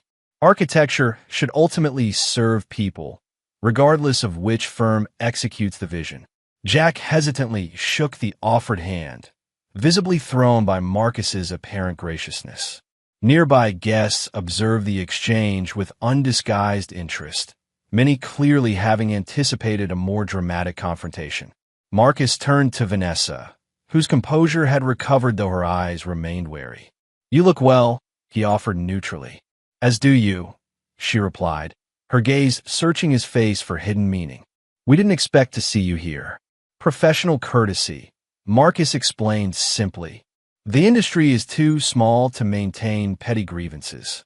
Howard Harlow approached before Vanessa could respond, his expression a careful mask of civility overlaying obvious suspicion. Reed, bold of you to attend. Mr. Harlow, Marcus acknowledged. I was just congratulating Jack on reaching this milestone with the Dubai project. A significant achievement.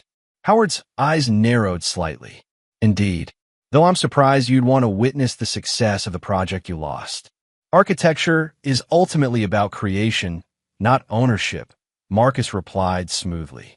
The Dubai Tower will be a landmark regardless of which firm brings it to completion. That deserves recognition. Howard studied him intently, clearly searching for the trap or insult hidden within these magnanimous words. Finding none he could definitively identify, his suspicion only deepened. How professionally mature of you, Howard finally commented, the words clearly costing him effort. And what are you working on these days? Small residential renovations, I understand. The veiled insult hung in the air. Marcus allowed a brief flicker of apparent discomfort to cross his features, just enough to suggest Howard's barb had found its mark. Smaller projects, yes, he confirmed. A chance to reconnect with fundamental design principles.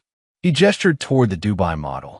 Sometimes a step back provides necessary perspective. Before Howard could respond, Marcus nodded politely to the group. I should circulate. Again, congratulations on the groundbreaking. I look forward to seeing how the project develops. As he moved away, Marcus felt Howard's suspicious gaze following him. The interaction had achieved precisely what he intended, creating confusion about his motives while planting the first seeds of paranoia about what his apparent acceptance might conceal. Later that evening, as Howard and Jack delivered remarks about the Dubai project, Marcus observed from the periphery, noting how Jack stumbled slightly when describing the tower's innovative sustainability features that had originated in Marcus's designs. More tellingly, he noticed Howard repeatedly touching his left arm during moments of stress, a subtle indication of the cardiac symptoms he was attempting to conceal from investors. When Marcus departed the event, he left behind a room filled with speculation about his motives and mental state. Some guests interpreted his presence as a desperate attempt to remain relevant in architectural circles. Others saw it as admirable professional resilience. Only Howard seemed to suspect the truth, that Marcus's apparent acceptance of defeat might conceal something more strategic. As his car pulled away from the plaza, Marcus checked his phone to find a message from Rachel Kirby. Reviewed agreement. Ready to discuss modifications. Your concepts have merit. Meeting tomorrow. The foundations were being laid, one element at a time. Howard and Jack believed they were witnessing the completed demolition of Marcus Reed's career. They failed to recognize that they were actually observing the careful groundwork for something much more significant. The systematic deconstruction of their own empire, beginning with the exploitation of structural weaknesses they didn't even realize had been exposed. Chapter 5. Rising Structure. The offices of Blackwell, Singh and Foster occupied the 27th floor of a midtown Manhattan building, their understated elegance projecting exactly the image Marcus needed for the next phase of his plan. He adjusted his tie as the elevator ascended, mentally reviewing key details of the meeting ahead. Just to confirm, Mr. Reed, the young associate walking beside him said, You're establishing Phoenix Designs as a privately held LLC with yourself as sole beneficial owner, correct? Not exactly. Marcus corrected. The ownership structure will be more complex. Phoenix Designs will be owned by 3 separate holding companies, each registered in different jurisdictions. Those companies will be owned by a trust with anonymous beneficiaries. The associate nodded, making notes. Similar to structures used by high-net-worth individuals concerned with privacy. May I ask why such complexity is necessary for a new design firm? Privacy, as you mentioned, Marcus replied, and flexibility for future growth opportunities. What he didn't explain was that the intricate ownership structure would make it virtually impossible for the Harlows or Bennetts to identify him as the controlling entity behind Phoenix Designs, a critical element for the acquisition strategy he intended to implement. In the conference room, Natalie Foster, a corporate attorney with a reputation for creative but legally sound business structures, waited with a stack of documents. "Mr. Reed," she greeted him, "I've prepared the formation documents as requested. Once executed, Phoenix Designs can begin operations immediately with the ownership structure disguised through the layers we discussed." "Perfect," Marcus approved, taking a seat at the table. "And the discretionary trust for acquisition purposes?" "Established with the parameters you specified," Natalie confirmed. "Initial funding of $5 million transferred from your personal accounts. The trust can begin property acquisitions through various proxies as directed." Marcus signed the documents, each signature bringing his plan closer to implementation. The financial resources he'd secured before Howard's campaign against him, liquidated investments, overseas accounts, and personal savings, would now be deployed through a structure designed to conceal his involvement until the moment of maximum impact. "There's one additional matter," Marcus said as he signed the final document. "I need information about property adjoining the Harlow Wharf development in Brooklyn. Specifically, parcels that control access points or affect future expansion potential." Natalie looked up sharply. "Targeting Harlow properties specifically could raise questions about your motivations, Mr. Reed, given your history with the family." "I'm not targeting anything," Marcus replied calmly. "I'm exploring investment opportunities in developing neighborhoods. If some happen to adjoin Harlow projects, that's merely coincidence." "Coincidence?" Natalie repeated skeptically. "Mr. Reed, as your attorney, I should advise that actions that could be construed as deliberate interference with Harlow business interests might expose you to litigation." "Your concern is noted," Marcus acknowledged. "But Phoenix Designs will be making legitimate property investments based on sound business principles. The fact that Howard Harlow won't appreciate those investments is incidental." Over the following weeks, Phoenix Designs, through various proxy buyers, began systematic acquisition of small but strategically valuable properties surrounding the Harlow Wharf development, Howard's most ambitious current project. Each purchase appeared random and unconnected. A small warehouse here, a vacant lot there, a parking facility, a narrow access road, all acquired by different corporate entities that gave no indication of common ownership. Meanwhile, in a converted industrial space in Brooklyn, Marcus and Rachel Kirby had established their design studio, focusing on the affordable housing concept that would serve both humanitarian goals and strategic purposes.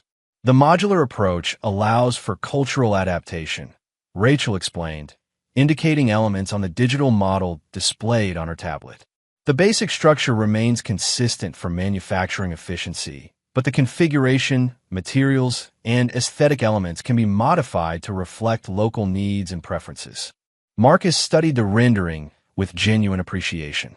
"The integration with the vertical garden systems is seamless. You've solved the water distribution challenge I was struggling with by inverting the collection system," Rachel confirmed, "capturing and filtering at multiple levels rather than a centralized repository. It's more efficient and creates redundancy if any single component fails." Their collaboration had progressed rapidly, mutual respect overcoming initial wariness. Rachel brought human-centered design principles that complemented Marcus's technical innovations, creating a housing concept that could genuinely transform urban environments while remaining economically viable for lower-income communities. Marcus's phone chimed with an incoming message. He checked it briefly, then set it aside. Problem? Rachel asked, noting his momentary distraction. Update from Samuel, Marcus explained. He's monitoring communications of interest. Rachel studied him for a moment. The revenge aspect of this project. How extensively are you pursuing that parallel track? As necessary, Marcus replied, returning his attention to their design. Does it concern you? Only if it compromises what we're building here, Rachel answered honestly. This housing concept deserves to exist independent of whatever personal vendetta you're pursuing against the Harlows. It will, Marcus assured her. The design stands on its own merits regardless of surrounding circumstances. What Marcus didn't share was the content of Samuel's message. Confirmation that anonymous text messages had been successfully delivered to Vanessa Bennett's personal phone, containing evidence of Jack's ongoing affairs, including photographs of him with Howard's young assistant entering a hotel near Bennett Development's offices. The strategy was calculated. While Marcus had no interest in reconciliation with Vanessa, her disillusionment with Jack would create tension within the alliance arrayed against him. Samuel's surveillance had already confirmed that Vanessa and Jack's relationship was showing strain under the pressures of the Dubai project's complications and Howard's demanding oversight.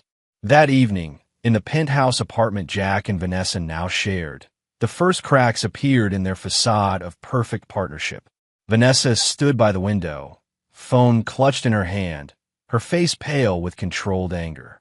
"Who sent these?" Jack demanded, scrolling through the images on Vanessa's phone. "There's no identification, no number, just anonymous photos meant to cause trouble." "The sender is irrelevant," Vanessa replied coldly. "The content, however, seems quite relevant. That's Megan, isn't it? Dad's assistant? The one you insisted was just being friendly at the Christmas party?" Jack's expression cycled rapidly through shock, denial, and calculation. "These could be manipulated. Photography can be edited." "Stop," Vanessa interrupted. "Don't insult my intelligence with denials." "The Carlisle Hotel, Jack? Really? Couldn't you at least have chosen somewhere less obvious?" Jack set the phone down, shifting to damage control. It was a mistake, a momentary lapse in judgment during a stressful period with the Dubai project. "Interesting defense," Vanessa noted with brittle calm, particularly since the date stamp shows this momentary lapse, occurring weekly for the past 2 months. The confrontation continued, voices rising and falling as Jack alternated between defensive anger and strategic contrition. Neither noticed the subtle digital intrusion as Samuel remotely accessed their home network, documenting the argument through the apartment's smart home system. The destabilization of the Bennett-Harlow alliance continued the following week during a crucial investor meeting at Harlow Enterprises headquarters. Howard Harlow stood before a group of the company's most significant backers, presenting projections for the wharf development with characteristic confidence. The Brooklyn waterfront transformation represents not just a real estate opportunity, but a legacy project for our company, Howard proclaimed, indicating architectural renderings displayed on the screen behind him. A mixed-use development that will redefine. He paused suddenly, his left hand rising to his chest. The momentary falter might have been dismissed as a cough or brief loss of train of thought, but those watching closely, including specific investors Marcus had ensured would attend this particular presentation, noticed the flash of pain that crossed Howard's features. "Mr. Harlow," prompted Anton Kimura, head of a Japanese investment consortium and specifically invited to this meeting through indirect channels Marcus had arranged. "Are you all right?"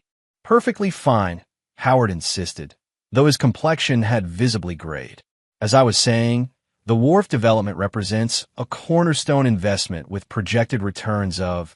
The second cardiac episode was more pronounced. Howard gripped the podium, breathing becoming visibly labored. Jack Bennett quickly moved forward from the side of the room. "Perhaps we should take a brief recess," Jack suggested, a hand on Howard's shoulder. "I don't need a recess," Howard snapped, though the strain in his voice betrayed him. He turned back to the investors, determination overriding physical distress. "The development timeline ensures that initial occupancy will..." The collapse when it came was not dramatic but unmistakable. Howard simply stopped speaking mid-sentence, his knees buckling as Jack managed to catch him before he hit the floor. The room erupted in concerned voices and movement as Howard's assistant called for medical assistance. Among the investors witnessing this alarming display of vulnerability was Sophia Reyes, whose hedge fund controlled significant Harlow Enterprises stock and who had received an anonymous but well-documented analysis of succession planning weaknesses within the company just days earlier. Her concerned gaze followed Howard as he was assisted from the room, but her mind was already reassessing investment positions based on this new evidence of leadership instability. Marcus received confirmation of these events while meeting with Veronica Nash, a former client whose women's shelter he had designed and who now served on the New York City Council. They sat in her modest office at City Hall, reviewing zoning regulations affecting urban housing development. The committee is considering modifications to the affordable housing requirements in mixed-use developments, Veronica explained, indicating sections of the draft legislation.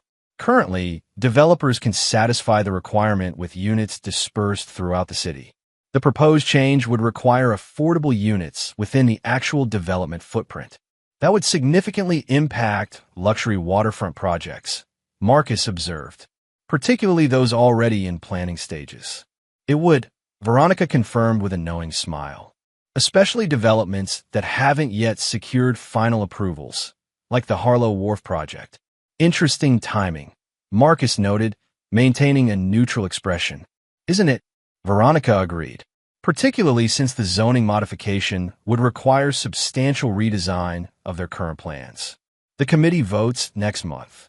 Their conversation continued, focusing on the potential for Marcus and Rachel's housing concept to address municipal needs within the evolving regulatory framework. Veronica had genuine interest in their innovative approach, independent of any impact it might have on Harlow projects. We're preparing to enter the International Urban Housing Competition, Marcus mentioned as their meeting concluded. The exposure would help attract appropriate investors aligned with our vision. Wonderful, Veronica responded. The timing couldn't be better with these regulatory changes on the horizon. The city will need viable alternatives to conventional development approaches. 3 weeks later, Rachel and Marcus stood beside their physical model at the International Urban Housing Exhibition in Berlin, explaining their concept to judges and attendees. Their design, branded as adaptive community housing rather than Bearing Phoenix Design's identification, attracted significant attention from both humanitarian organizations and forward-thinking investors. The integration of agricultural components with residential spaces creates true sustainability, Rachel explained to the judging panel. Residents produce a portion of their own food, creating both nutritional security and potential microenterprise opportunities. And construction costs? Questioned a judge with experience in developing nation housing challenges.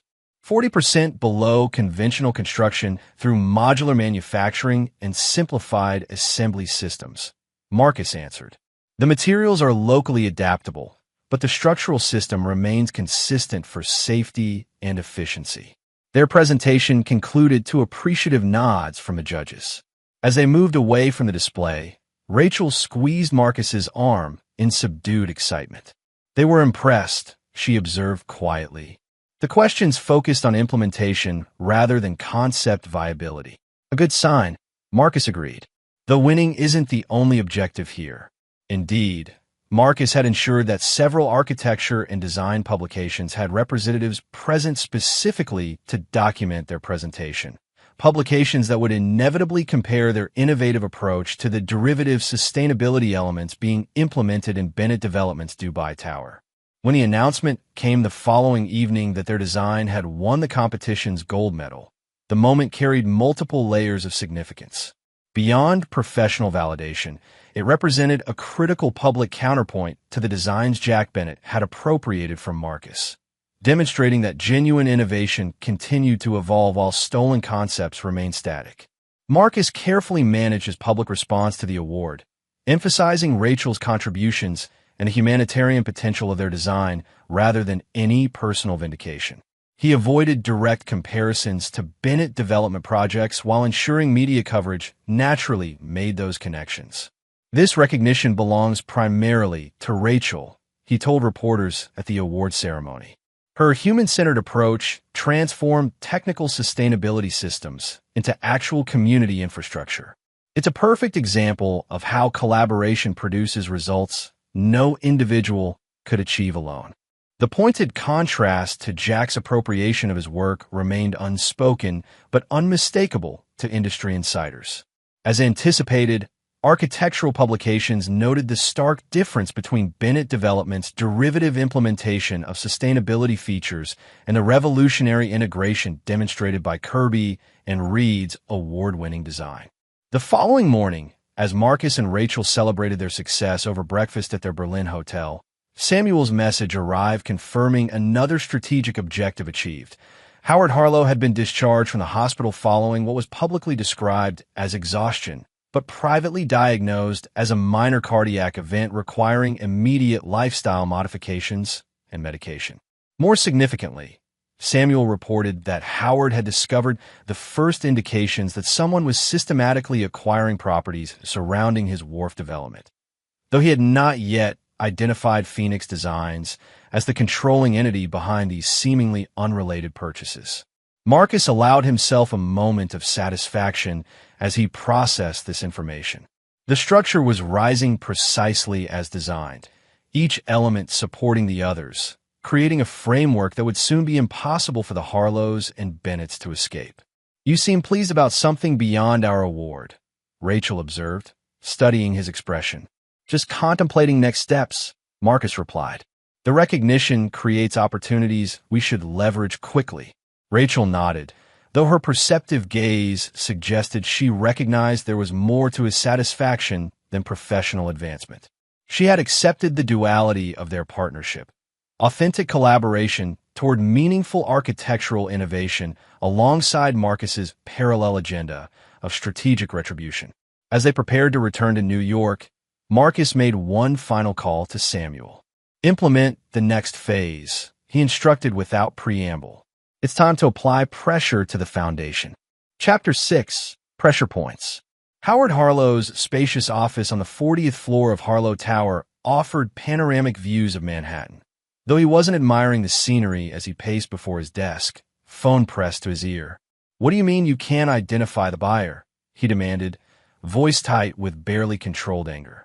"These are random properties surrounding a billion-dollar development. Someone coordinating these purchases must have left a paper trail." On the other end of the call, Howard's head of acquisitions attempted to explain the complex web of holding companies and trusts that had systematically acquired control of virtually all access points to the wharf development. "They're using sophisticated anonymization structures," Mr. Harlow, the executive, explained. "Different attorneys for each transaction, diverse corporate entities registered in multiple jurisdictions, no common signatures or representatives. Whoever orchestrated this clearly didn't want to be identified, and they all trace back to Phoenix Designs." Howard pressed. "Eventually, yes, but Phoenix itself is owned through layered entities that obscure the beneficial owner. We've hired specialized forensic accountants, but unraveling the structure could take months." Howard ended the call with a curt instruction to spare no expense in identifying the controlling interests behind Phoenix Designs. As he set the phone down, his hand moved unconsciously to his chest, massaging the spot where persistent discomfort had become his constant companion since the collapse at the investor meeting. His assistant's voice came through the intercom. "Mr. Harlow, the construction supervisor from Wharf Development, is on line 2. He says it's urgent regarding the Eastern Access Road."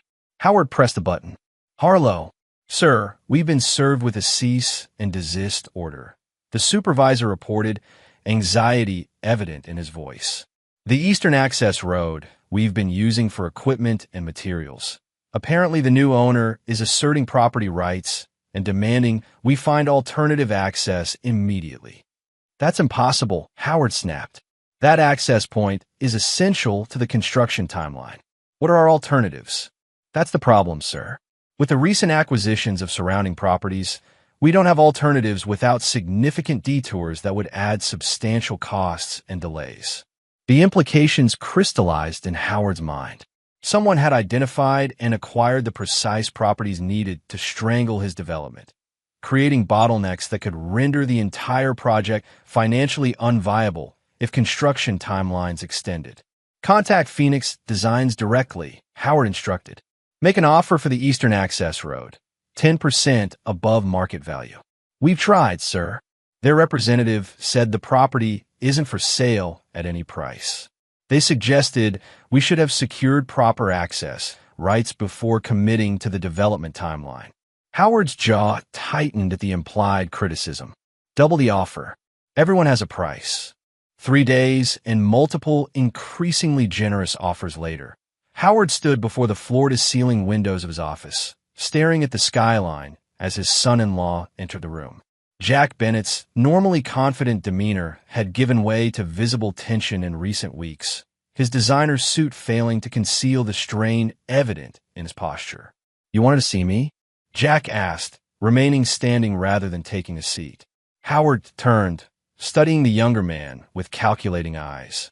Phoenix Designs has rejected every offer for the access properties. No counter-proposals, no negotiations, simply flat refusals to engage. "That's unusual," Jack acknowledged. "Have you identified who's behind the company?" "Not yet," Howard replied, "though I have theories." He moved to his desk, activating a display screen that showed a map of the wharf development with surrounding properties highlighted in red. "Look at the pattern. These acquisitions weren't opportunistic, they're strategic. Someone identified precisely which parcels could cripple our development if controlled by outside interests." Jack studied the display, recognition dawning. Someone with architectural and development expertise. Someone who understands how large projects are executed. Someone with motivation to target you specifically. "Reed," Howard stated flatly.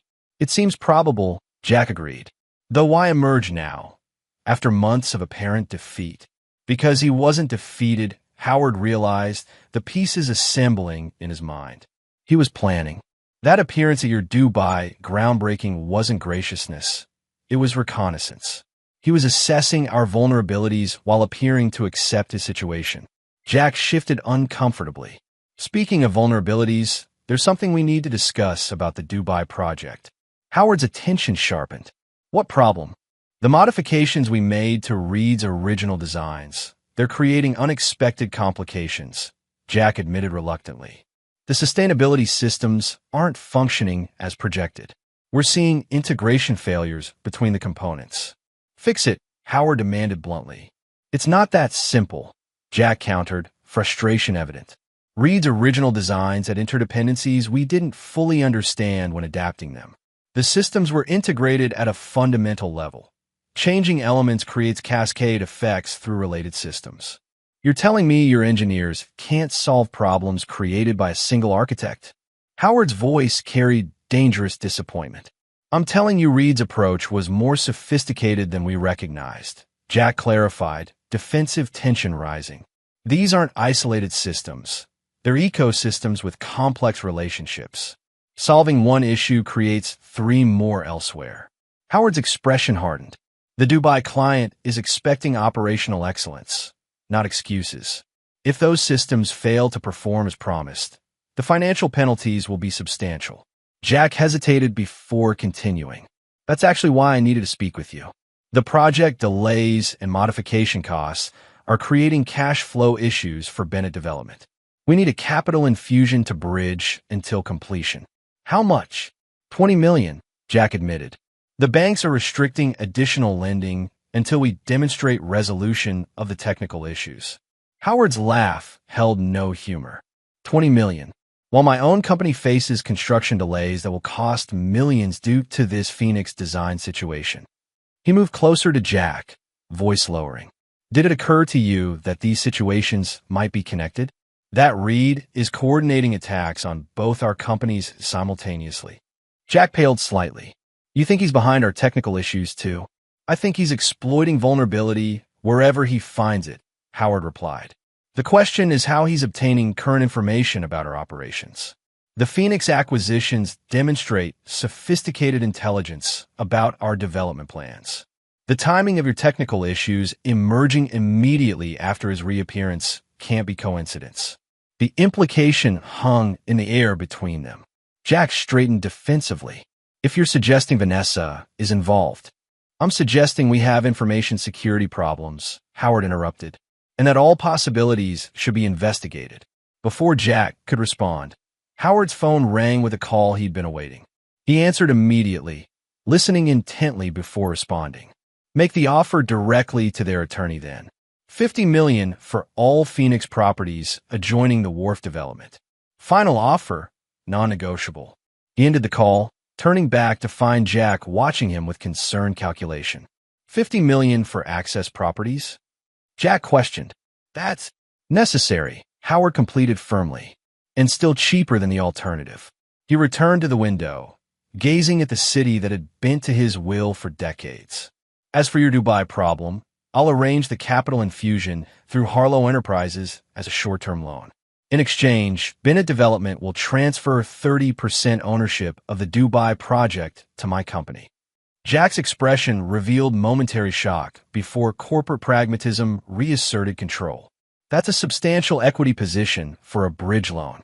It's the cost of survival, Howard countered without sympathy. Take it or find your $20 million elsewhere. As Jack departed with reluctant agreement, Howard remained at the window, mind working through implications and contingencies. For decades, he had maintained control through superior resources and ruthless decisiveness. The current challenges were unprecedented but ultimately manageable, or so he believed. What Howard couldn't see was Marcus Reed in his Brooklyn apartment, reviewing Samuel's latest intelligence report detailing the exact conversation that had just transpired. The extensive access Samuel had established to Harlow and Bennett systems provided real-time insights into their deteriorating circumstances and desperate countermeasures. Howard offered $50 million for the Phoenix properties, Marcus noted to Diana Wells, who sat across from him reviewing legal documents. Exactly as you predicted. His only logical move, given the construction schedule commitments, Diana confirmed. Did Samuel capture the response? Not yet transmitted, Marcus replied, but it will be consistent with our strategy. No response to any offer, regardless of amount. The properties aren't for sale at any price. Diana nodded approvingly. Financial pressure intensifies when uncertainty prevents accurate risk assessment. Howard can manage known costs, even exorbitant ones. What he can't manage is the inability to determine whether any solution exists. Marcus set aside the report, turning to another matter. What about the Vanessa situation? The anonymous information was delivered yesterday, Diana confirmed. Documentation of the original plan between Howard and Jack to use her as conduit for your designs, including Howard's assessment that she would be discarded once her usefulness ended. I included the recording where Jack agreed that keeping her was a small price for accessing Reed's innovation pipeline. Marcus's expression remained neutral despite the personal nature of this intelligence. The recordings, captured during the early days of his marriage through surveillance Howard had never suspected, confirmed that Vanessa had been positioned as an unwitting participant in the initial stages of the plan, though she had eventually become a willing collaborator. How do you think she'll respond? Diana asked, studying Marcus with professional detachment. She'll confront Howard directly, Marcus predicted. Despite everything, she still believes her father values her beyond her utility. Learning otherwise will fracture that relationship irreparably. This assessment proved accurate. That evening, Vanessa Bennett entered her father's home office at his Connecticut estate without announcing herself, tablet in hand, displaying damning documentation. Is this true? She demanded without preamble, voice tight with controlled emotion. Was I just a tool to acquire Marcus's designs from the beginning? To be discarded once you had what you needed? Howard looked up from his desk, momentary surprise giving way to calculated assessment. He recognized immediately the source material she referenced, private conversations with Jack from years earlier, somehow extracted from secure communications. Where did you get this? He countered, neither confirming nor denying. Does it matter? Vanessa challenged. Is it accurate? Was I just collateral damage in your corporate espionage project? Howard sighed, setting aside the document he'd been reviewing. You're being dramatic, Vanessa. Business strategy often requires complex approaches. Complex approaches, she repeated incredulously. Is that what you call using your daughter as corporate spy? Arranging her marriage as a means of intellectual property theft? I arranged an introduction to an architect whose innovations could benefit our family's companies, Howard corrected coldly. What developed afterward was your choice. No one forced you to marry him. No one forced you to maintain a relationship with Jack throughout that marriage. You encouraged it, Vanessa accused.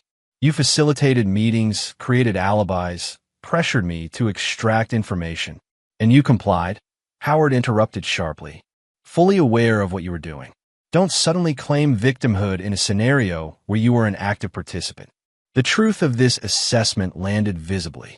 Vanessa's righteous anger faltered momentarily before recalibrating. So, it's true then, she concluded quietly. I was always just a means to an end for you. A corporate asset to be deployed against Marcus. Howard's expression softened slightly, though calculation remained evident beneath the paternal concern. Vanessa, you're my daughter. That relationship exists independent of business considerations. But we're Harlows. Our personal and professional lives have always been intertwined. And the plan to discard me once you had what you needed, she pressed. Was that also part of being a Harlow? Howard studied her for a moment before responding with brutal pragmatism. That contingency was discussed, but never implemented. Your continued relationship with Jack created unexpected strategic advantages. Why disrupt an arrangement that was working effectively for all parties? Vanessa absorbed this with visible dismay. All parties except Marcus. Reed was never family, Howard dismissed. He was an outsider with valuable intellectual property who could have been appropriately compensated had he been willing to work within our established systems. Instead, he insisted on independent recognition and control. His current circumstances are the natural consequence of that choice. The conversation continued, emotional intensity gradually giving way to cold reality as Vanessa confronted her father's transactional view of relationships and her own complicity in the manipulation of Marcus. By its conclusion, Howard had neither apologized nor fully justified his actions, instead suggesting pragmatically that Vanessa make herself useful by focusing Jack on resolving the Dubai project's technical challenges. The past is immaterial at this point, Howard told her as she prepared to leave. What matters is preserving what we've built. Jack needs your support to navigate the current difficulties. Your environmental expertise might help address the sustainability system integration problems. Vanessa paused at the door, studying her father with new understanding. Did it ever occur to you that Marcus might have anticipated this? That he might have designed those systems specifically to fail if modified without his input? Howard's expression sharpened with interest. Is that possible? It's exactly what I would have done, Vanessa replied before departing, leaving Howard with yet another uncomfortable possibility to consider. The following week brought the architectural industry's annual conference, a gathering where Marcus and Rachel's award-winning housing concept would be presented alongside other significant innovations. The timing proved perfect for the next pressure point in Marcus's strategy. Rather than simply displaying their Berlin competition model, Marcus had expanded the presentation to reveal a comprehensive, sustainable city concept, an integrated urban design approach that demonstrated how their housing modules formed just one component of a revolutionary framework for community development. Their presentation attracted substantial attention, with industry leaders and media crowding the exhibition space to witness what architectural journals were already describing as potentially the most significant urban design evolution of the decade. Jack Bennett attended the conference as required by his position, though his attention was clearly divided between professional obligations and the mounting pressures facing his company. He arrived at Marcus and Rachel's presentation midway through, positioning himself at the back of the crowd where he believed he wouldn't be noticed. Marcus, however, had anticipated his presence. Without directly acknowledging Jack, He guided the presentation toward technical elements that would have particular relevance to the Dubai project's current difficulties. The integration of water management, energy generation, and climate control creates dependencies that cannot be separated without compromising system integrity, Marcus explained to the assembled audience. Attempting to modify individual components without understanding these relationships inevitably leads to cascade failures throughout the system. The pointed relevance to Jack's current technical challenges was unmistakable to those familiar with the Dubai project's reported difficulties. Several attendees glanced between Marcus and Jack, recognizing the implied criticism of Bennett Development's approach. Marcus continued, highlighting specific innovations that directly contrasted with the modified versions of his designs that Jack had implemented in Dubai.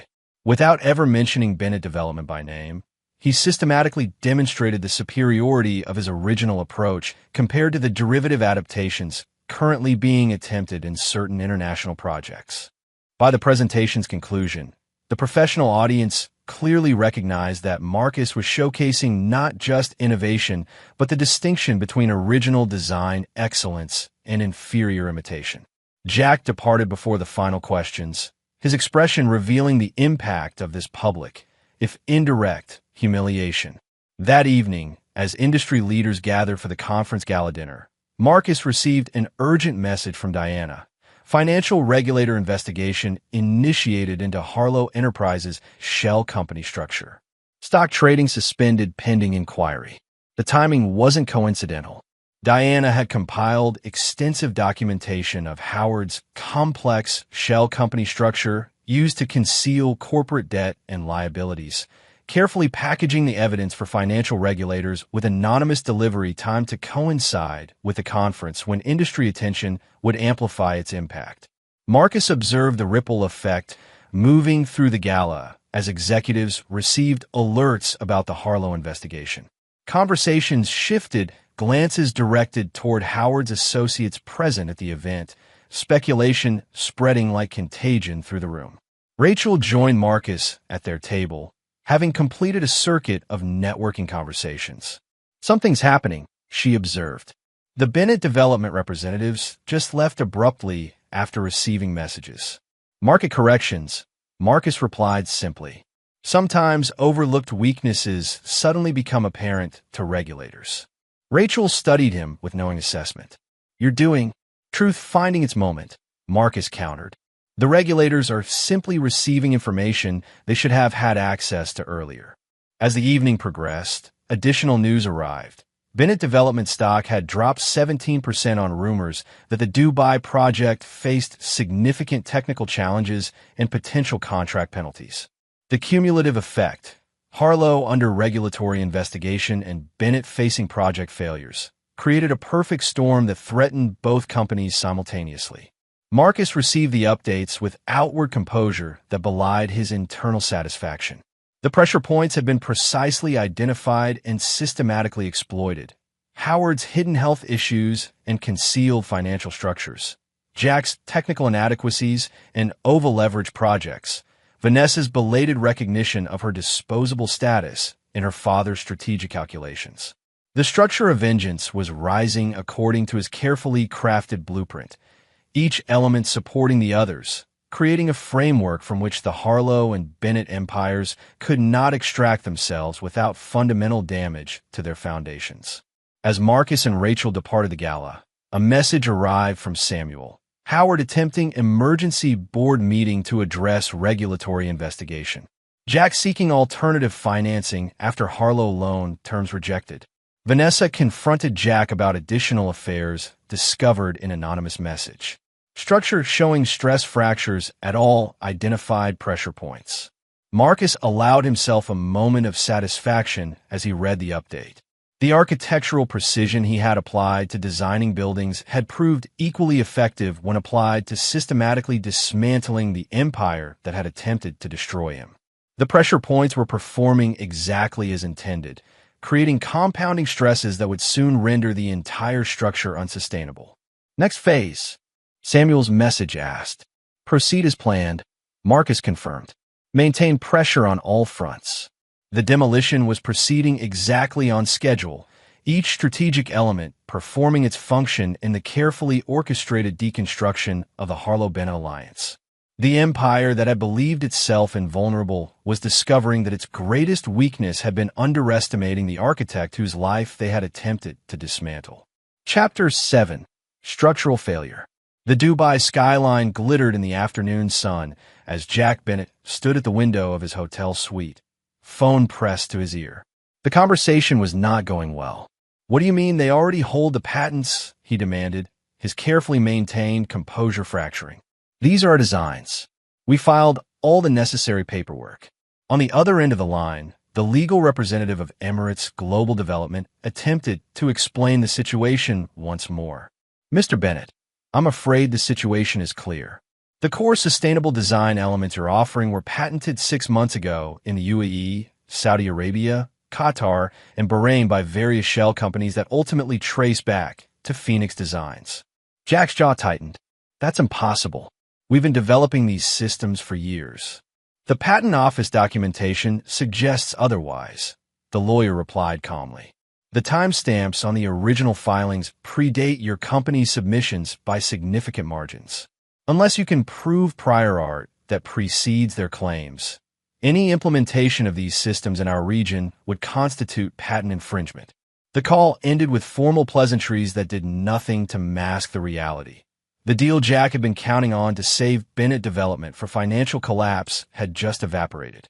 He placed the phone down with unnatural care, then in a sudden burst of fury, swept a vase from the nearby table, sending it crashing against the wall. How had Reed anticipated this move? The Middle Eastern expansion had been Bennett Development's contingency plan, a strategy known only to Jack, his father, and Howard. Yet somehow, Marcus had not only predicted it, but systematically blocked it months in advance. Jack's phone chimed with a message from his father. "Banks calling in loans. Board meeting emergency session. Return immediately." The implosion was accelerating.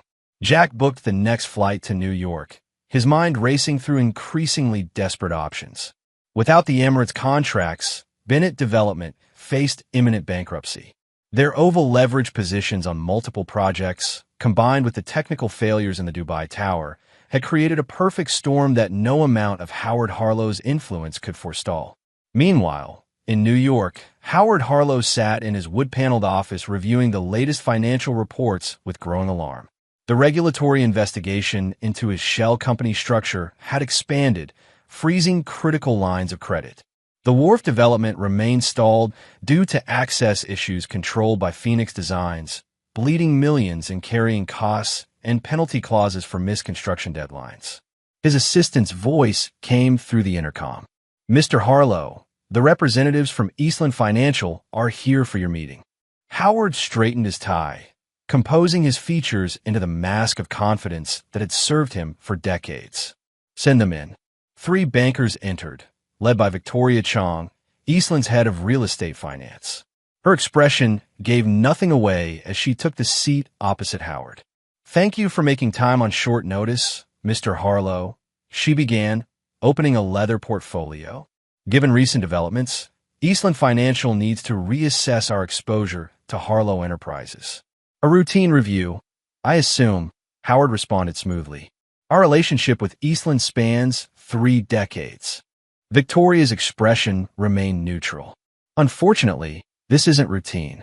The regulatory investigations, construction delays at the wharf project, and your company's concerning debt-to-asset ratio have triggered covenant violations on your primary credit facilities."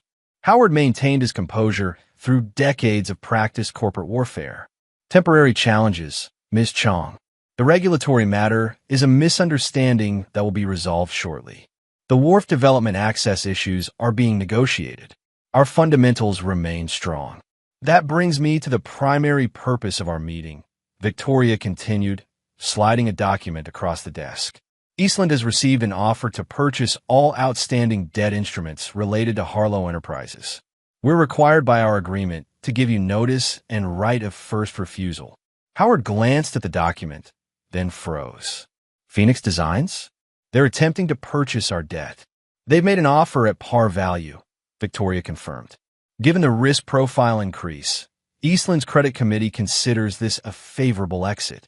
Unless Harlow Enterprises can retire these obligations within 72 hours, we intend to accept their offer.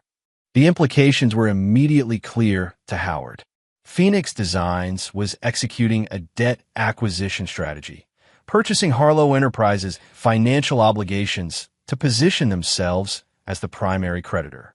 Once completed, they could effectively control the company's fate through debt covenants. The amount is substantial, Howard noted, maintaining outward calm while his mind calculated frantically. Assembling these resources on such short notice would be challenging under normal circumstances. We understand, Victoria replied. However, given market conditions and the regulatory uncertainty, Eastland has a fiduciary duty to minimize exposure. After the bankers departed, Howard sat motionless behind his desk. For the first time in his business career, he confronted the real possibility of losing control of his empire. The chess pieces had moved in ways he hadn't anticipated, revealing a game far more sophisticated than he'd believed Marcus Reed capable of playing. He pressed the intercom. "Get Jack Bennett on the phone." Immediately, 20 minutes later, having failed to reach Jack, Howard tried calling Vanessa instead. Her clipped tone revealed the strain in their relationship that had developed since their confrontation over her role in Howard's plans. "What is it, Father? I'm rather busy." Phoenix Designs is making a move to acquire Harlow Enterprises' debt, Howard explained without preamble. "I need to speak with Jack." "He's in Dubai," Vanessa replied. "Or was. I believe he's flying back for some emergency at his family's company. When he lands, tell him to call me immediately," Howard instructed. "This is coordinated. Reed is targeting both our companies simultaneously." Vanessa's bitter laugh carried through the connection. "How unexpected that someone might use coordinated strategies against us. Isn't that precisely what you did to Marcus for years?"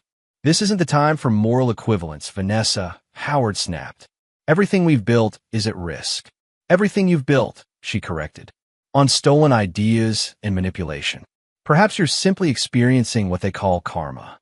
Before Howard could respond, a sharp pain radiated through his chest, stealing his breath. The sensation intensified, a crushing pressure that sent him slumping forward in his chair. His vision blurred as he fumbled for the emergency button beneath his desk.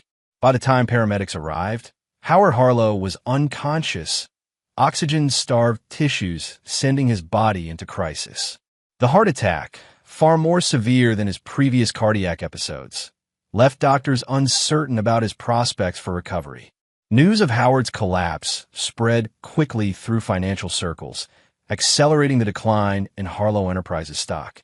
Trading was temporarily halted after shares plummeted 28% in a single morning. When the market reopened, the slide continued as investors fled what increasingly appeared to be a sinking ship.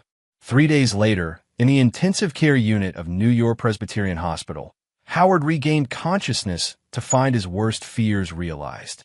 On the television mounted on the wall opposite his bed, financial news reported that Phoenix Designs had acquired controlling interest in Harlow Enterprises through a combination of distressed stock purchases and debt acquisition. A nurse entered, checking his vital signs with professional efficiency. "You have a visitor, Mr. Harlow. The doctors have approved a brief meeting, provided you remain calm." Howard expected Vanessa, or perhaps Jack. Instead, Marcus Reed entered the room, dressed in an impeccable suit that symbolized his ascendance as effectively as Howard's hospital gown represented his fall. "You look terrible, Howard," Marcus observed, taking the chair beside the bed. "Though I'm told your prognosis is surprisingly positive, given the circumstances." Howard's voice emerged as a rasp. "Come to gloat in person?" "No," Marcus replied simply. "I came to inform you directly that the Harlow Enterprises board has called an emergency session for tomorrow morning. Given the change in controlling interest, they'll be voting on new leadership." "My company," Howard managed, anger briefly overcoming weakness. "Not anymore," Marcus countered, his tone matter-of-fact rather than triumphant. Phoenix Designs now controls 53% of voting shares through direct ownership and debt conversion options. The outcome of tomorrow's vote is a foregone conclusion. Howard's monitors beeped more rapidly as his heart rate increased.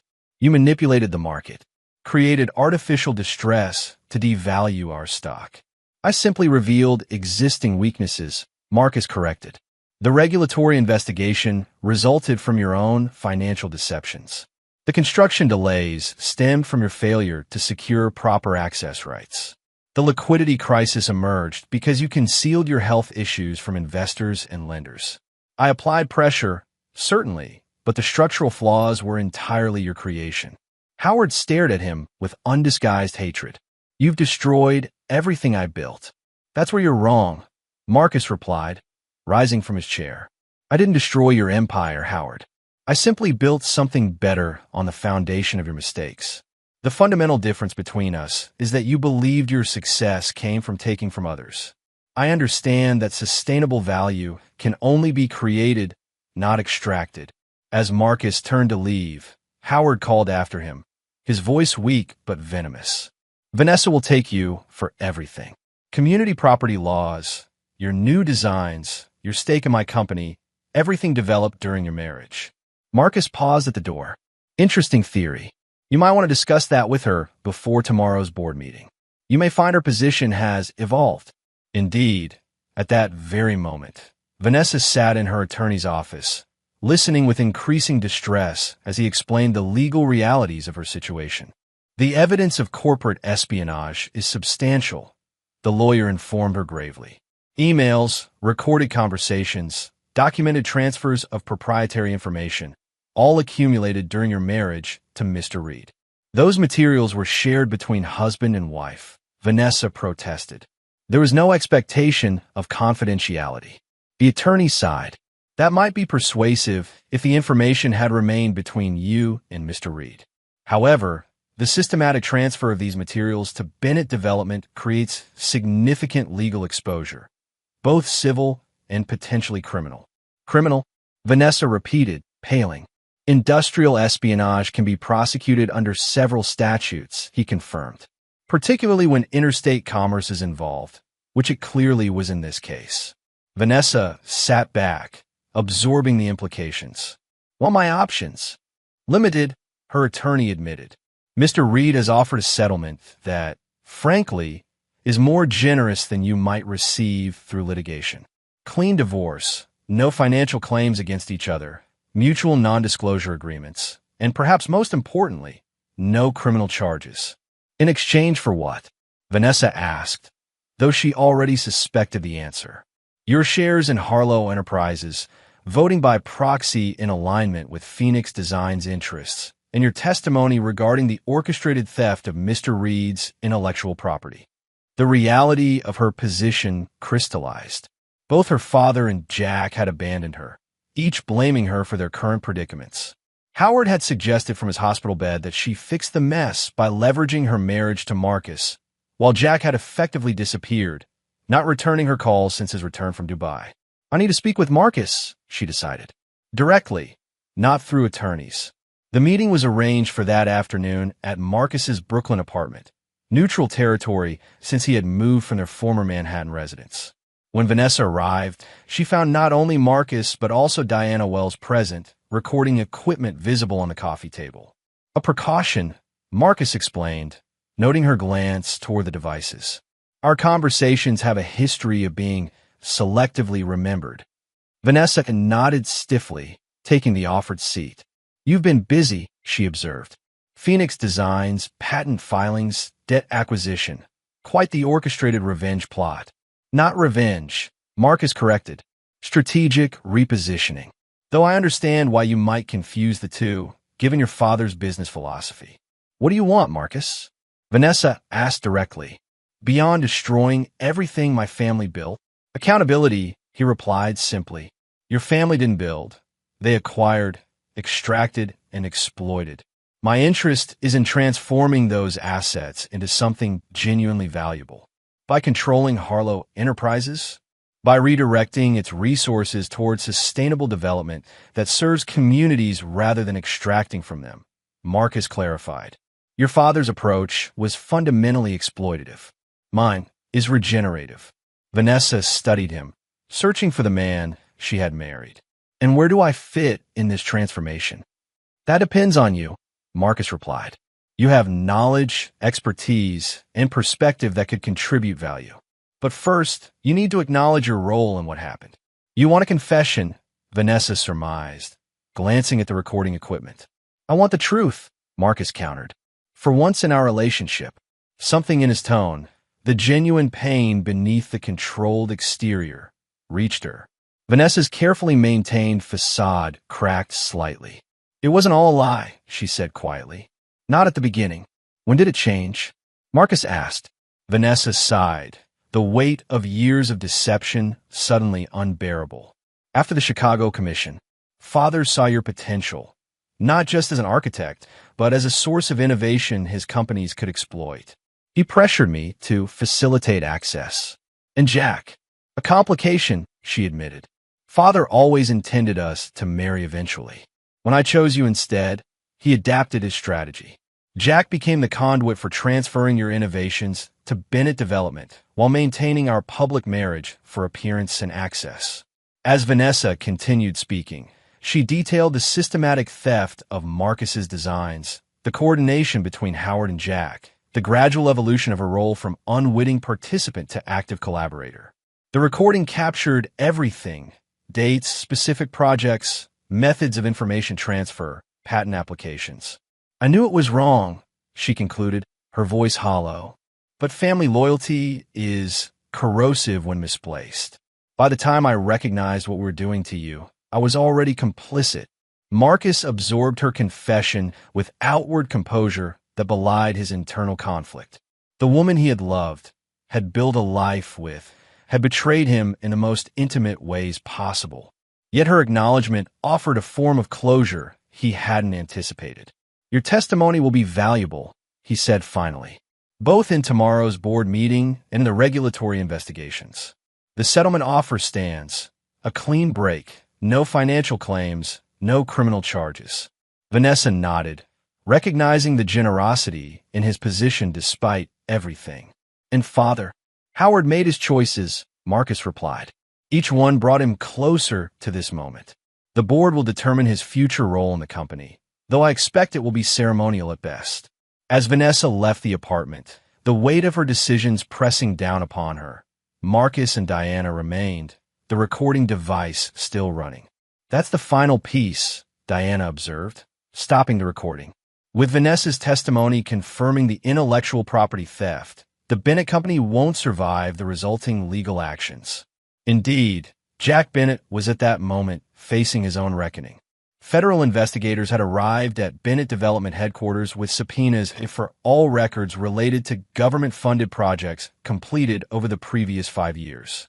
The anonymous tip they had received, accompanied by internal documents showing systematic substitution of substandard materials, had triggered a full investigation into fraud against government contracts.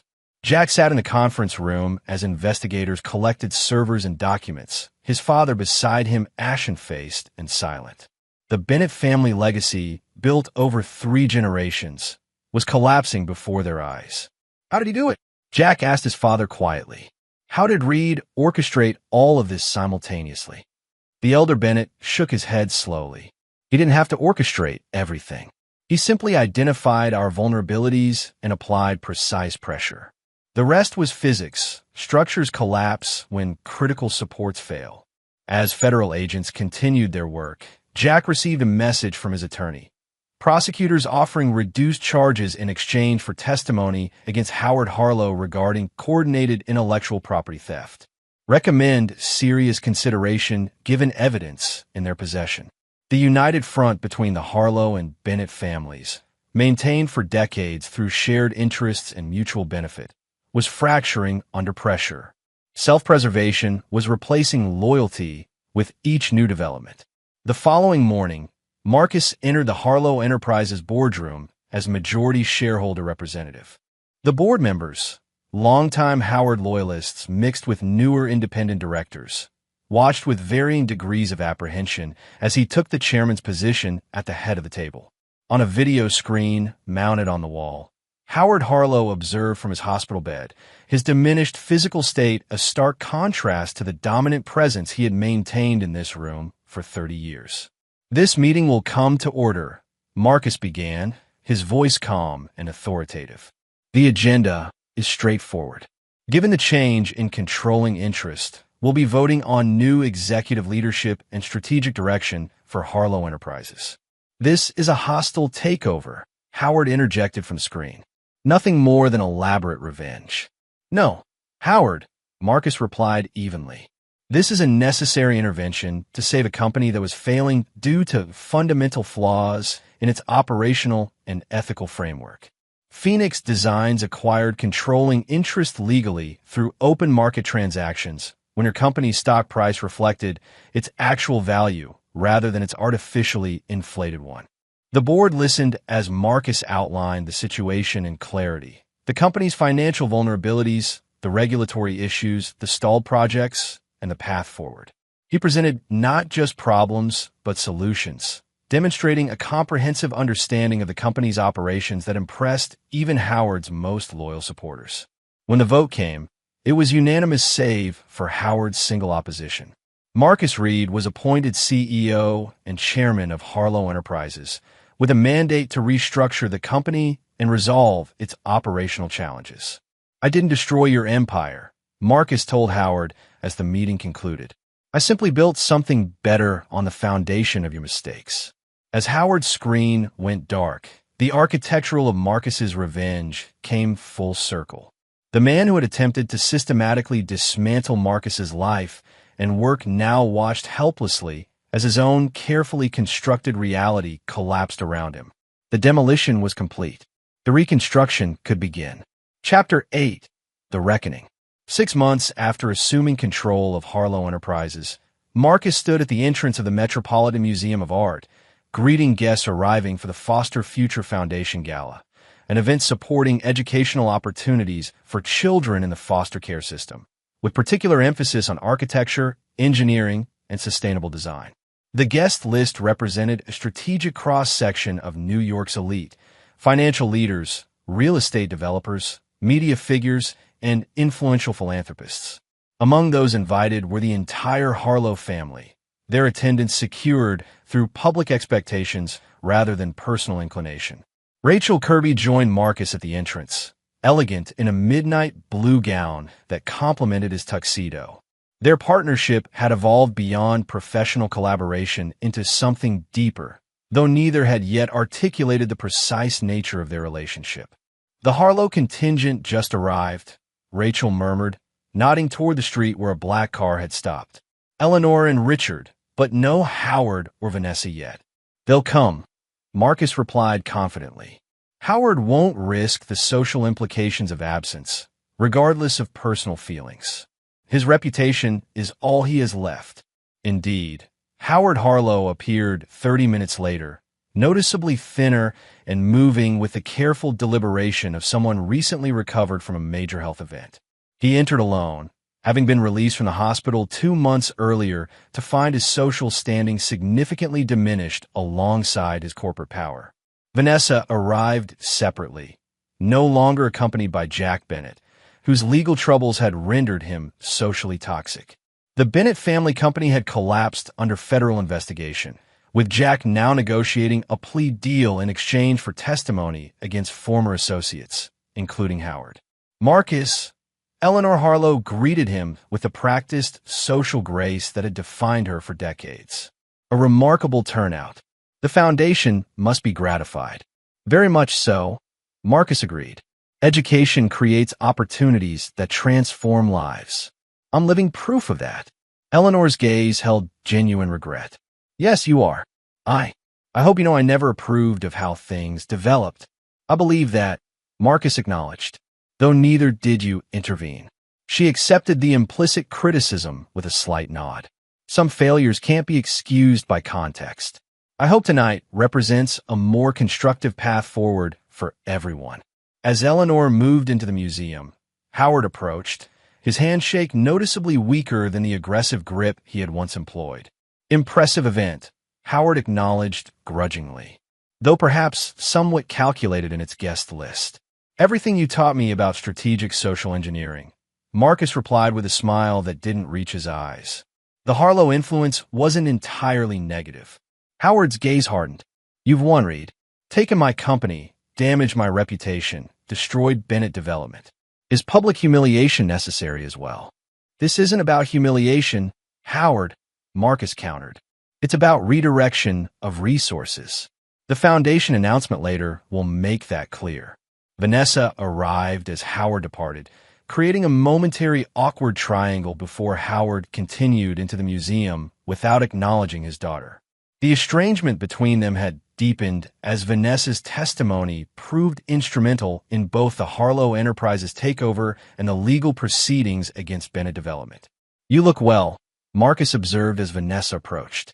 Appearances can be deceiving, she replied with a hint of her old directness. As we both know, Rachel squeezed Marcus's arm lightly. I'll check on the presentation arrangements, she said, tactfully providing them a moment of privacy. Once alone, Vanessa spoke more candidly. I didn't expect an invitation. The Foundation's work benefits from broad support, Marcus replied. Your environmental expertise remains valuable, regardless of personal history. Vanessa studied him, searching for signs of the man she had married beneath the composed exterior he now presented. Is any of this satisfaction? Taking control of father's company, watching the Bennetts collapse, seeing our family divided. Not satisfaction, Marcus corrected. Realignment. Resources that were misused are being redirected toward constructive purposes. The announcement tonight will clarify that approach. The announcement, when it came after dinner, silenced the ballroom. Marcus stood at the podium, his presence commanding attention without artifice. The Foster Future Foundation is pleased to announce its most significant initiative to date, he began. Through a partnership with Harlow Enterprises, Phoenix Designs, and municipal housing authorities, we are launching the Adaptive Community Housing Project, a comprehensive program to convert failed commercial developments into affordable, sustainable housing communities across 5 cities. Screens around the ballroom displayed renderings of the housing concept Marcus and Rachel had developed. The award-winning design that had demonstrated the superiority of their approach over the stolen innovations Jack Bennett had attempted to implement. Each community will provide not just housing but educational facilities, green spaces, and entrepreneurial incubators, Marcus continued. And each building will bear the name of a foster child who never found a permanent home. A reminder that potential exists everywhere if given proper support. The assembled wealthy and powerful applauded with enthusiasm. Though Howard Harlow remained seated, his expression fixed in a mask of controlled neutrality. The properties Marcus had identified for conversion included several failed Harlow and Bennett developments, projects now under Harlow Enterprises' control through the changes Marcus had implemented.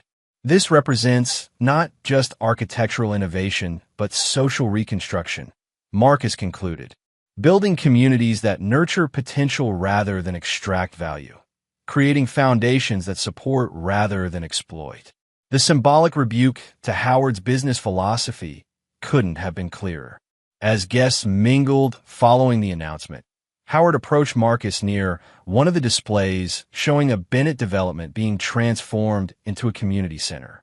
A private word, Howard requested, his tone making it more demand than question.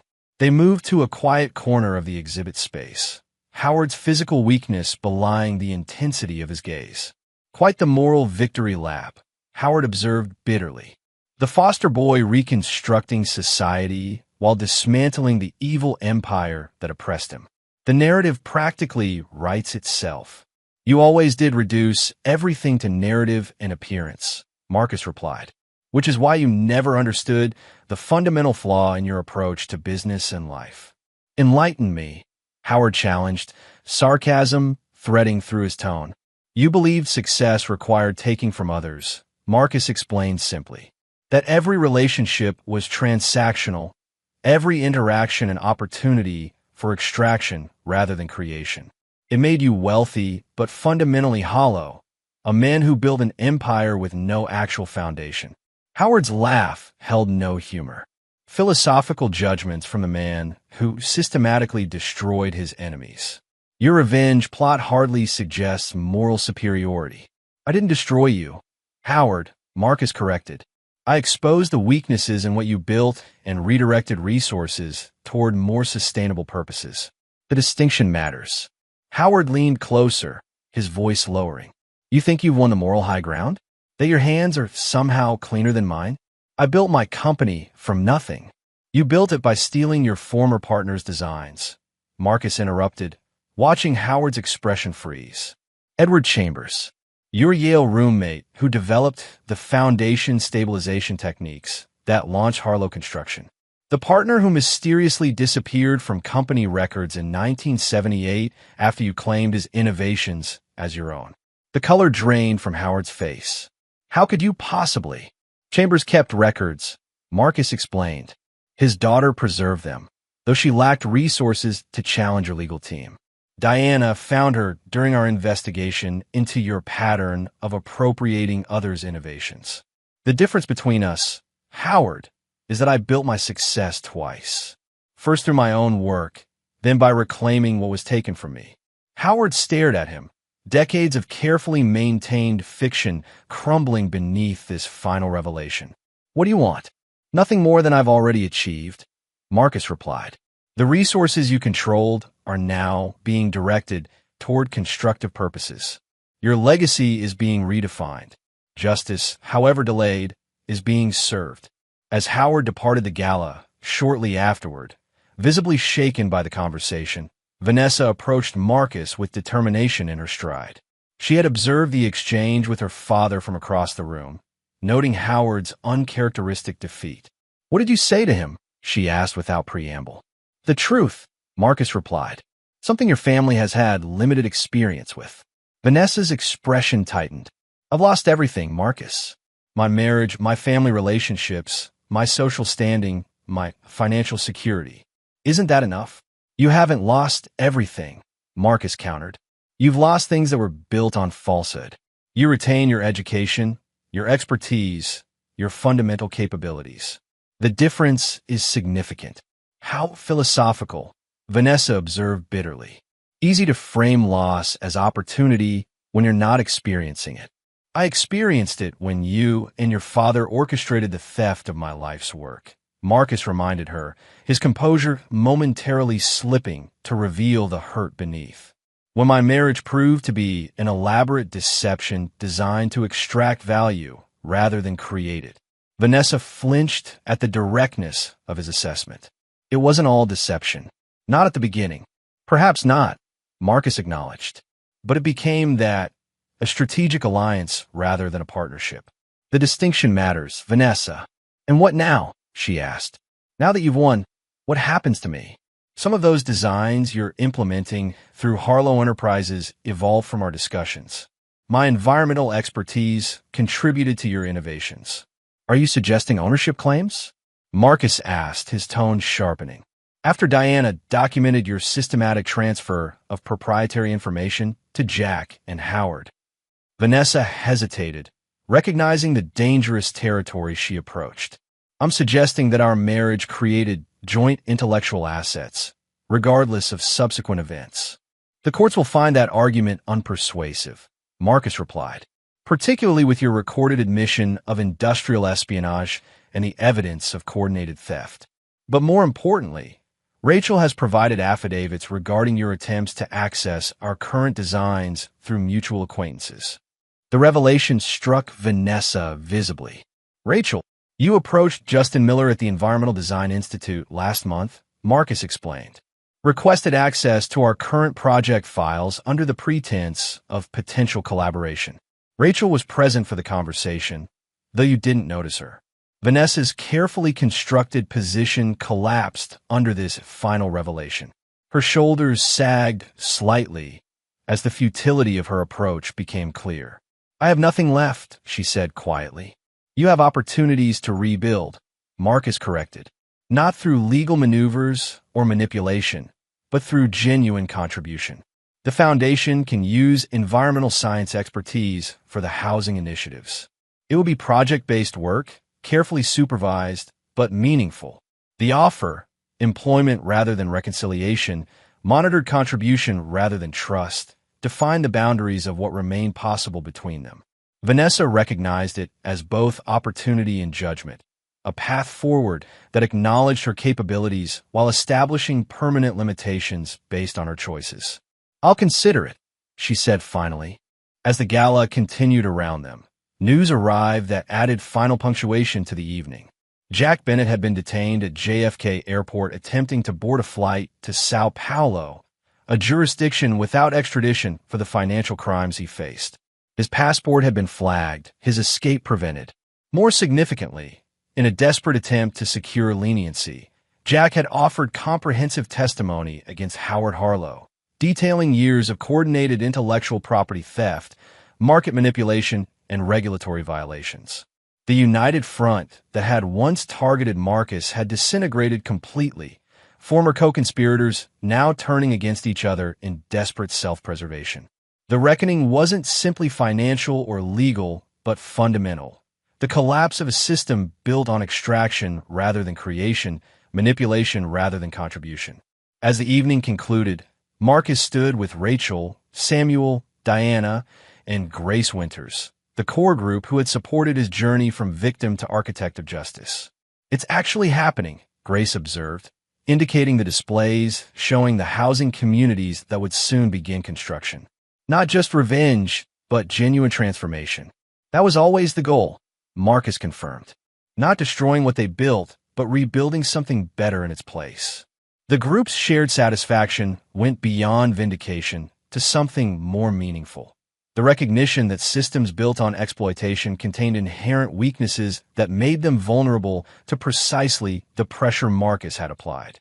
The reckoning wasn't just for Howard, Jack, and Vanessa, but for the approach to success they had embodied, an approach now being systematically replaced with something more sustainable, more equitable, and ultimately stronger. Chapter 9. Reconstruction. 1 year later, a modest crowd gathered outside a renovated building in Brooklyn that had once been an abandoned community center.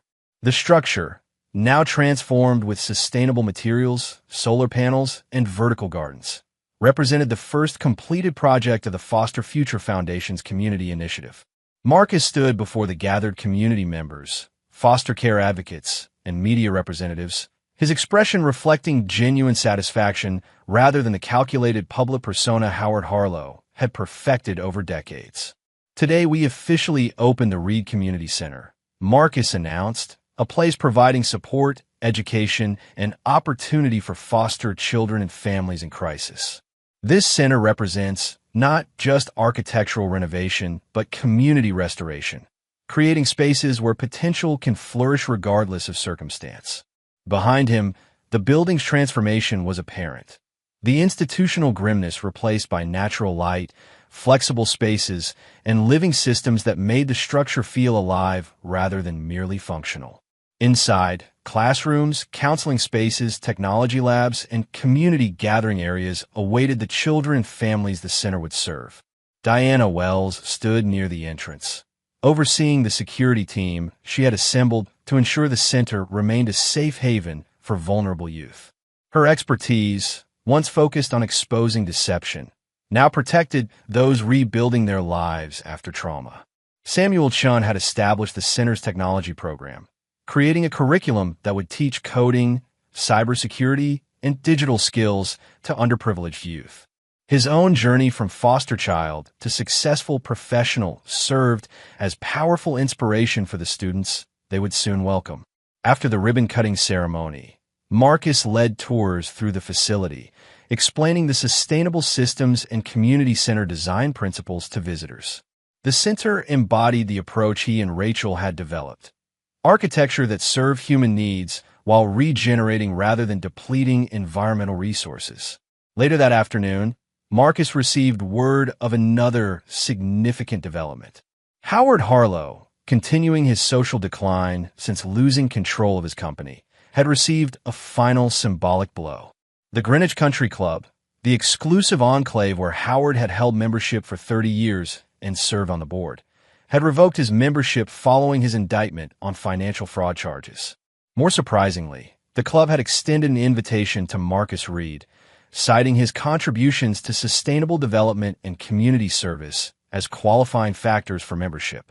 The invitation represented a fundamental shift in how success and status were being redefined in the very social circles Howard had once dominated. Marcus drafted a polite decline, suggesting the club consider Rachel Kirby instead, a recommendation that deliberately challenged the club's historically limited diversity. His interest wasn't in joining institutions that had excluded people like him for generations, but in transforming how such institutions functioned and who they served. That evening, as Marcus worked late at the community center, finalizing details for the next day's youth program launch, his assistant informed him that Vanessa had arrived requesting a brief meeting. Since the gala 6 months earlier, Vanessa had accepted limited consulting work with the foundation, her environmental expertise contributing to the sustainability systems implemented in their housing projects. She entered his office with the composed dignity that had always characterized her public persona, though her designer clothes had been replaced by more modest attire reflecting her changed circumstances. Howard had cut her off financially after her testimony proved instrumental in the regulatory actions against him, forcing Vanessa to support herself for the first time. "The center is remarkable," she observed, glancing around the office where living plants integrated with the architectural elements. "The transformation from what it was. That's the core principle," Marcus agreed. "Potential exists in people and places others have discarded. The right support reveals it." Vanessa placed a folder on his desk. "The sustainability assessment for the Chicago housing project. The solar integration modifications should increase efficiency by 23%. "Thank you," Marcus acknowledged, accepting the folder. "Your input has been valuable to the project." Vanessa hesitated, clearly having more to say beyond the professional exchange. "I want to tell you personally that I'm relocating to Seattle next month. The Environmental Institute offered me a research position focusing on urban ecosystem management." "Congratulations," Marcus said, genuine in his acknowledgement of her professional achievement. "It's good work that will utilize your expertise." "It's a fresh start," Vanessa added. "Away from New York, away from the Harlow name and all its current associations." The subtext was clear. Away from the daily reminders of what she had lost, what she had participated in, and the consequences that continued to unfold. Howard now faced federal charges, his reputation destroyed, his financial empire reduced to what remained of Harlow Enterprises under Marcus's leadership. "I owe you an apology," Vanessa said finally, meeting his gaze directly. "A real one, not a strategic repositioning. What I participated in, was wrong. Fundamentally wrong. I understand that now in ways I couldn't or wouldn't before." Marcus studied her, searching for signs of manipulation and finding instead genuine regret. "What changed your perspective?" "Working on the foundation projects," Vanessa admitted. "Seeing what's possible when resources serve communities rather than extracting from them. Recognizing that Father's approach, the approach I adopted, created wealth but not value. The distinction matters, as you once told me." The echo of his own words reflected a genuine evolution in her thinking. Marcus acknowledged it with a nod. "I appreciate your apology. I hope Seattle offers what you're seeking." "It offers distance and possibility," Vanessa replied, "though not absolution." "That isn't possible, I understand." "Absolution isn't necessary for growth," Marcus observed. "Accountability is. You've begun taking responsibility for your choices. That's its own form of reconstruction." As Vanessa prepared to leave, she paused at the door. "The community center, it's what you always wanted to build, isn't it? Even before all this happened." "Parts of it," Marcus acknowledged. "The integration of community needs with sustainable systems. The focus on potential rather than profit. The rest evolved through experience, both positive and negative." "It's a worthy legacy," Vanessa offered. "Better than what my family built." After she departed, Marcus reflected on the interaction, the closing of one chapter that allowed others to begin. Their paths would not cross again in any meaningful way, the connection between them permanently altered by the choices each had made. Meanwhile, in a federal detention center awaiting sentencing, Jack Bennett received notification of his assignment to a minimum security facility in Pennsylvania. The final irony awaited him in the details. The facility had recently been renovated under a federal contract awarded to Reed Sustainable Design, Marcus's new firm established after separating the architectural division from Harlow Enterprises. The prison where Jack would serve his reduced sentence included humanizing elements absent from most correctional facilities: natural light, communal spaces designed to reduce conflict, and environmental systems that reduce the institutional atmosphere. Even in punishment, Marcus's approach to design reflected his fundamental belief that environments shape behavior and opportunity. When Jack arrived at the facility 2 weeks later, the knowledge that his confinement would take place in a space designed by the man whose work he had stolen added final punctuation to his downfall. The Bennett family legacy, 3 generations of development expertise, had collapsed completely, with Jack's father retreating to Florida in disgrace and the company's assets liquidated to satisfy creditors and legal judgments. That same evening, Marcus hosted a rooftop gathering at the newly completed Phoenix Designs headquarters, a renovated industrial building transformed into a showcase for sustainable urban adaptation. The small group assembled represented Marcus's chosen family: Diana, Samuel, Rachel, Grace Winters, and Veronica Nash, whose city council influence had helped secure approval for their community projects. As the sun set over the city, Marcus raised a glass and toast to foundations that support rather than exploit, systems that create rather than extract, and connections that strengthen rather than manipulate. The group responded with genuine warmth, their shared journey creating bonds that transcended conventional relationships.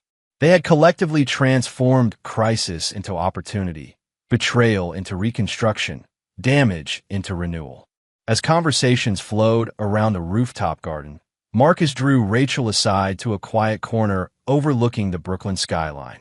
Their professional partnership had evolved over the past 18 months into something deeper, a connection built on shared values, mutual respect, and genuine understanding. "I have something for you," Marcus said, retrieving a small box from his pocket. "Not jewelry, at least not primarily." Rachel opened the box to find a key attached to a simple silver ring. Her questioning glance prompted Marcus to explain. "The key is to a property I've acquired in Massachusetts," he elaborated. 40 acres with an existing structure that could be renovated into something remarkable, a demonstration site for our integrated housing and agriculture systems, with space for both work and life.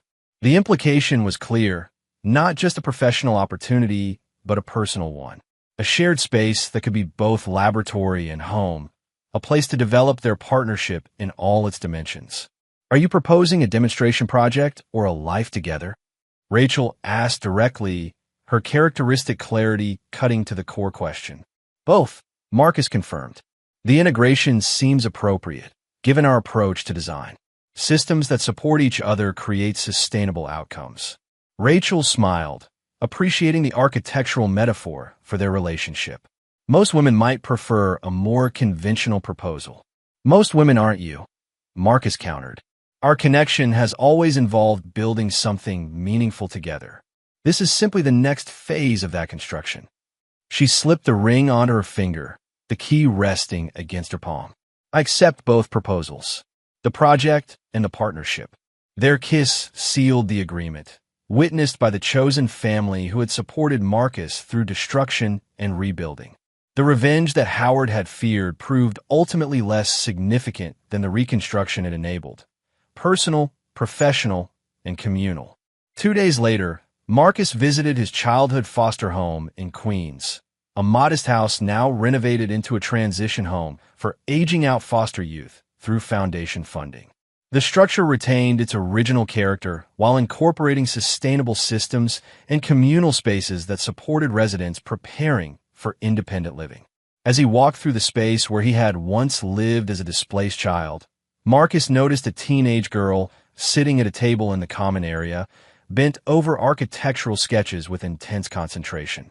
Her drawings, crude but showing natural talent, depicted a community space with integrated green elements. "That's an interesting approach," Marcus observed, pausing beside her. The central courtyard creates natural gathering spaces while providing environmental benefits.